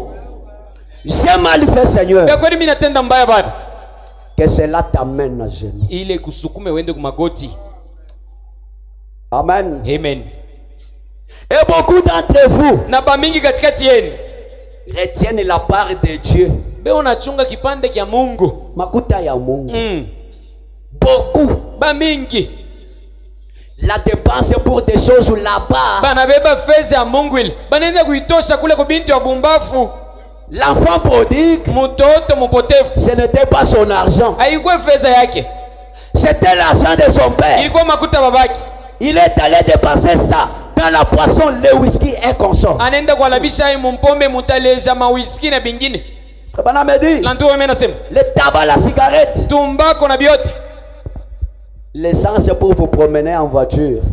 Kuza na karibira yenyewe. Anze kubeba booking. Ena zunguluka mugari. Alors que cela appartient à la maison du Seigneur. Mwakati ambao ile makuta ile inakuwa ya baba munyumba yake. Unabeba timu yenye Mungu ase unauza carburant kama moto. Unabeba timu ya Mungu unapokelea nao bageni. Oh, twende kukambi. Bana me dit beaucoup retiennent ça. Ndugu brama si ba mingi bena chunga makuta ya benya Mungu. Maintenant, fais le calcul ya ile makuta depuis 2024. Unaona soko na ndenya ngapi? Unaona vile como hivi. Reviens. Rudia. Voyez? Unaona? Bana me dit. Na tuko nasema. Oh là là. Oh là là. Alors cela appartient à la maison de Dieu. Pale sasa ambao yo yenye makuta ni ya nyumba Bwana. C'est votre devoir sacré de donner cela. Ni kazi yenu takatifu ya kutoa ile mnyumba Bwana. Réfléchissez à vos voix. Muwazieni kumanjia yenu. Pensez-y. Muwazieni kwini. Considérez les soldats romains. Mwangalie sasa aba askari ba Roma. Les soldats. Askari huyu après qu'il a percé son côté, kisha sasa kutobola murubavu ya Mungu, l'eau et le sang ni sortir. kusema mai na damu vikavuya. Il a vu le soleil se coucher au milieu de la nuit, Yeye mwenyewe au jour. akaona bushiku bunaingia mkatikati cha yua. Les rochers ont commencé à se fendre. Na vya kweli yenyewe mwamba inaanza kupasuka, c'est détaché de montagnes. inaanza kupasuka kule kwa milima. C'était après qu'il lui vit, c'est là qu'il a commencé à réfléchir sur ses voies. Ilikuwa nikisha kuona bile biote ndio anaanza kuwazia kwa njia yake. Qu'il s'est frappé la poitrine. Yeye mwenyewe alibobola mkilari. Oh là là! Hey! Il s'est crié. Yeye mwenyewe analalamika. Réellement c'était le fils de Dieu. Anasema kweli kweli alikuwa mwana wa Mungu. Il a entendu pendant longtemps. Alichunga wakati mrefu. Mais il a réfléchi à ses voies. Lakini akawazia kwa njia yake. Amen. Amen. Il est le même Dieu ce matin. Mungu moja hii asubuhi. Réfléchis à tes voies. Wazie kwa njia yako. C'est que Dieu kile Mungu représente pour toi. Mungu anakuwa inaonesha juu yako. Je vais terminer. Nitaisha. Prenons sans argent, sans rien payer. Tubeba bila makuta bila kulipa kintu mawili. Na tuwe nasema Paragraphe 121. Aya 121. Le fils est prodigue. Mtoto mpotevu. Tirez maintenant votre attention. Mukebeni sasa anga yenu hapa. Lorsqu'il a dissipé, dépensé tous les moyens de subsistance. Wakati la kapotesha manamuna yote ya kuishi nayo. Les moyens de son père. Manamuna ya baba yake. Dans une vie déréglée. Mu maisha moya ya bongo ya bule ya bubumbavu. Quand il retourna à la maison, wakati anarudia kunyumba, il dormait dans la porcherie. alikuwa inalala fasha bangulube. Étant rentré en lui-même, mukurudia mu mawazo yake mwenyewe, il s'est dit, na ananiambia combien de mercenaires mon père possède? Batendakaji bangapi baba iko nabo kwa kwetu kule. Ils ont du pain en abondance. Na nikusema beko na mikada au biakuri ya muutele hayo. Voici moi. Munyoneni sasa miwe. Je suis dans la disette. Miwe miko mujala. Quand serait-il? Ilikuwa ni nini? S'il avait essayé de dire, kama alipima kusema, je me demande, je trouverai l'argent pour pouvoir rembourser à papa ce que j'ai gaspillé en fuyant. Sasa kama aliwazia sema hapa nitaweza kufanya kwa nini juu nipate makuta kwenda kurudishia baba mvile militosha makuta mimi nayarabisha mbaya. Tu n'as pas ce qu'il faut donner à Dieu. Nikusema ona na kile utaweza kulipa Mungu. Demande seulement pardon. Lomba tu buluma. Et dis-lui de ne pas recommencer. Na umwambie sema Mungu mimi sitarudilia amo tena. Ton papa a tout. Baba yako yuko na vyote. Il n'a pas dit, ashikuseme, avant que je rentre, mbele ya mimi kurudia, je dois travailler, mitatumika, je cherche l'argent natafuta makuta pour que j'aille donner à papa. juu niende nikalipe babangu. Non. Hapana. Frère me dit, na ntuko mimi nasema, oh, il connaissait la nature de son père. Alijua kaumbwa babake. Il s'est dit, na anayambia, je me lèverai et j'irai vers mon père. Mitalamuka na mitenda kwa babangu.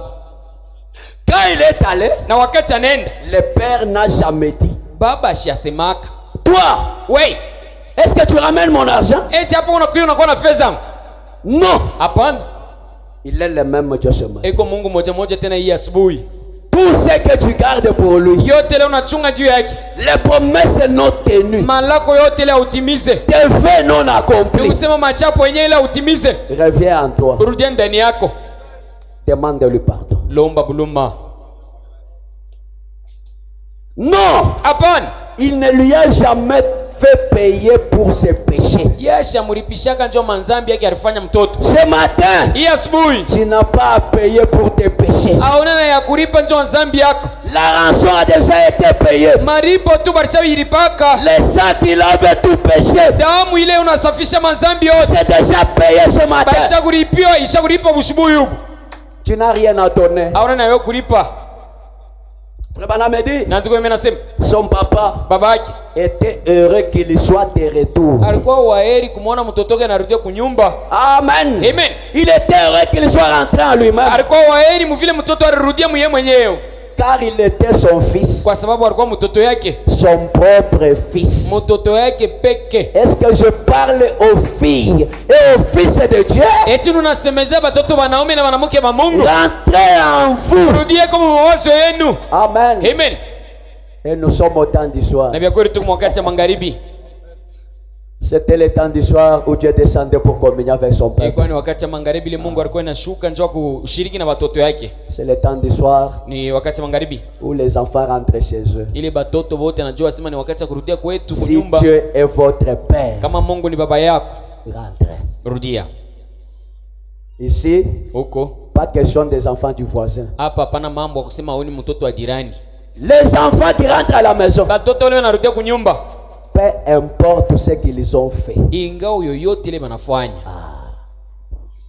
Les gens de ce monde disent, Batoto haba bantu wa dunia hii benasema. mtoto kama anachoma nyumba, abamwekake Mwekake munyumba se alungwe na nyumba pamoja. Nyumba inasa mtoto. Si les gens de ce monde, les païens ont dit ça, Kama bantu ba dunia haba wanasema vile, qu'en est-il de Dieu? itakuwa namna gani juu ya Mungu? Tu n'as pas lui donné. Hauna na kia kumupa. Ce que je refuse, Ile nuna katala. Frère Branham me dit, Ndio baba mimi nasema. il y a à la fin de l'année, vous voyez, Kumwisho wa mwaka les mnaona gens deviennent polis. ni kusema bantu banakuya baheshima. Oh Seigneur, Bwana, je te promets, mimi nakulaka. fais-moi grâce. Unifanyie kwa neema. L'année passe. Mwaka hii ipite. La fin de 2025, Mwisho wa on va 2025 encore revenir. tutarudia tena hapa. Je ne parle pas à cette catégorie-là. Mimi sisemeze kwa bantu ba vile, Parce que ça, c'est gaspiller le temps. kwa sababu ile ni kupotesha muda. Vraiment, Ni kweli. Frère Branham me dit, Na tu mimi nasema il est rentré à lui-même akarudia mu et mawazo il yake lui dit, na akasema j'ai péché devant mon Dieu, mimi natenda dhambi kumbele devant mon Mungu, Père, kumbele baba je yangu. me leverai, j'irai vers lui. Mitasimama na mitenda kwake. Lorsqu'il le vit de loin, Wakati akamwona Lombari, il courut vers lui et l'embrassa. akakimbia na kumfuata kwenda mkumbatia. Le Dieu du ciel, Mungu wa mbingu, qui es-tu wewe uko nani tu? pour qu'il court, Njoo akimbie, pour t'embrasser? njoo kwa kukupokelea. Tu es son fils, Huko mtoto yake, tu es sa fille, huko mtoto wake mwanamke, tu es son sang. huko damu yake. Quel que soit ce que tu as fait, Ingao yote ile unafanya, ses bras sont tendus. mikono yake iko wazi. Voyez mes frères. Mnaona bandugu yangu? Oh, Il a dit tuer le faux gras, anafika na mkuwa ngombe mo muneno mafuta, apporter la plus belle robe mulete nkancho mzuri kabisa sans argent, bila fedha. tuer le faux gras sans argent, Banaua na ngombe muneno mafuta, hakuna makuta yenye mtoto alete. apporter l'anneau sans argent, Mulete yenye mpete bila makuta, mettez-lui au doigt sans argent. muweke yenye mpete ukilole makuta hakuna. Voyez, Mnaona? mangeons et buvons, Tukunyweni na tujibeni réjouissons-nous na tufurahi sans argent. bila makuta.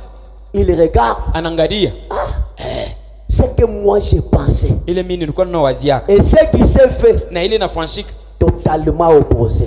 binakuwa bya kupinganishana. Tout ce que j'ai fait, Yote ile minafanya l'argent que j'ai pris, makuta yenye milibeba, le papa baba ne s'est pas irrité. yeye mwenyewe ashikushiriki. Quel père Baba kani avons-nous ce matin? ule tuko na hii asubuhi, Malgré le péché, ingao manzambi yetu, malgré la façon dont nous avons traité la parole, ingao namna kani ile mlitumikisha neno, ce Dieu-là ule Mungu ule vous attend. eko na Il michunga court pour vous embrasser. ina kimbia vile vile, njoo kumikumbatia.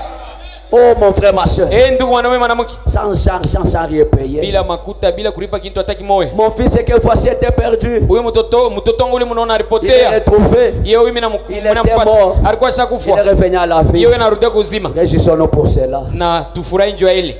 Puis-je dire ceci, mes amis, pour terminer? Nipate kusema kwa hii bandugu juu nimalize. La seule chose qui satisfait, Kintu kimoja kile kinafurahisha, la seule vraie chose qu'il y a, kintu kimoja kia biakwere kile kiko hapo, la seule bonne chose qu'il y a, kintu kimoja kizuri kile kiko hapo, ne peut être acheté avec l'argent. hawezi kukiuza na makuta. Amen. Amen. Ce sont des dons gratuits de Dieu. Ni mazawadi ya biabule ya Mungu, Quelque chose de gratuit. kintu kia bule, Le salut sans rien payer. okovu bila kulipa kintu. Pourquoi tu refuses? Njoo nini unakatala? Mon frère, ma soeur, Ndugu mwanaume mwanamke, Dieu Mungu a-t-il même un jour embrassé ton âme? eko wako na siku moja ile alikumbatia nafsi yako? As-tu déjà senti la présence de Dieu dans ta vie? Wewe mwenyewe ushashikiaka kwa uwepo ya Mungu maisha yako? Est-ce que Dieu peut courir maintenant pour t'embrasser. eti Mungu ataweza kukimbia na kwa kuja kukumbatia. Dieu t'a donné l'argent. Mungu anakupatia fedha. Tu l'as oublié. Wewe mwenyewe unamsahau. Regarde ce que tu es maintenant. Angalia sasa kile wiko hapa. Même la santé, Hata afya yenyewe. tu ne l'as plus. Afya una nayo. Pour manger, Njoo kulia. tu manges entre 24 heures. Unakulia katikati ya siku moja. Rentre en toi. Rudia mwewe mwenyewe. Nous avons la promesse Tuko na lako que Dieu va nous nourrir. ya kusema Mungu atatulisha. Dieu va nous vêtir. Mungu atatuvuika. Dieu va nous donner ce dont nous avons Mungu besoin. atatupatia yoyote tunakuwa nayo Ne hitaji. peux-tu pas rentrer en toi? Hawezi kurudia mwewe mwenyewe.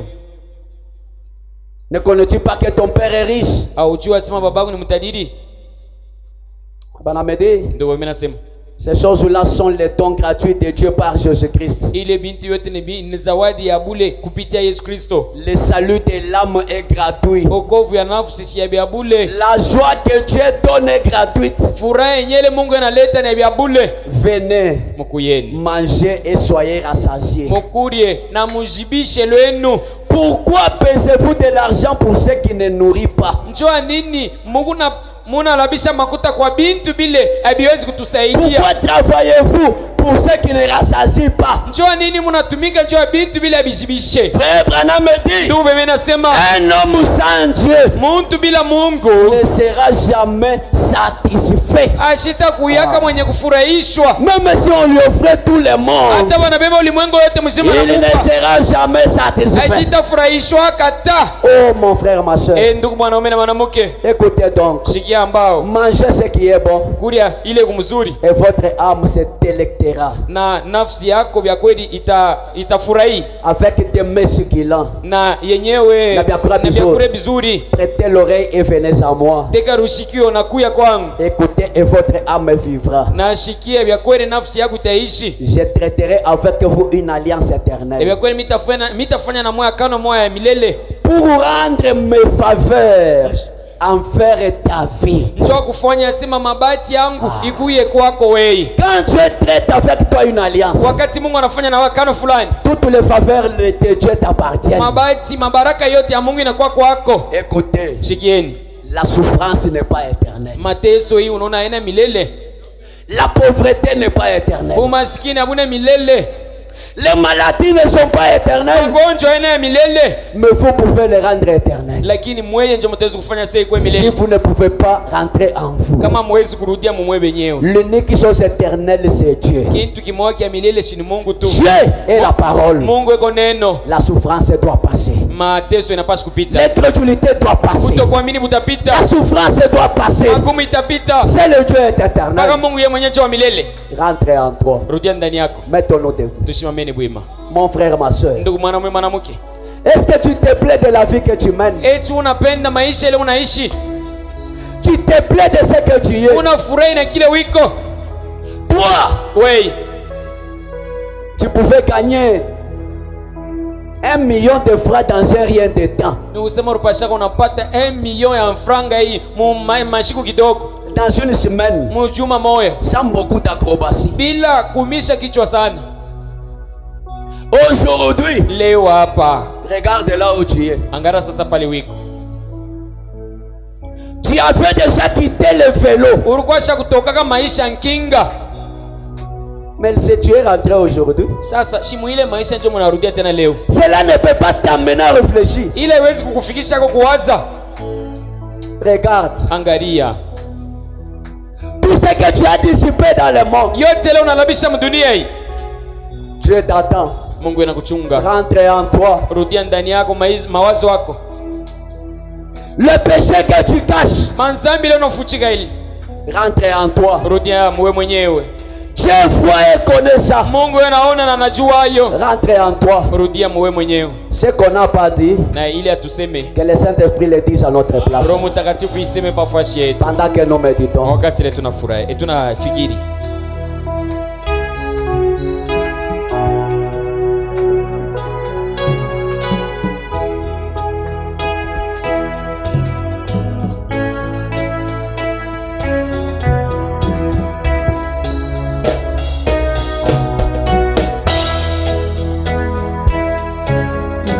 Je te verrai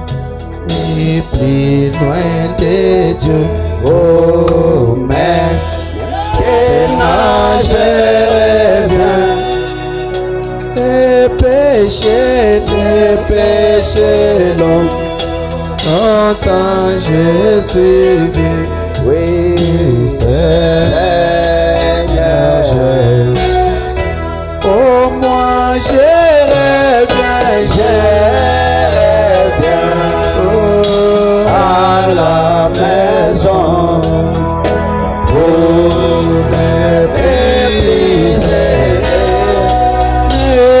mépriser, ouvrir les larges bras d'amour. Oh, Seigneur, je reviens. Mon Dieu, mais voici je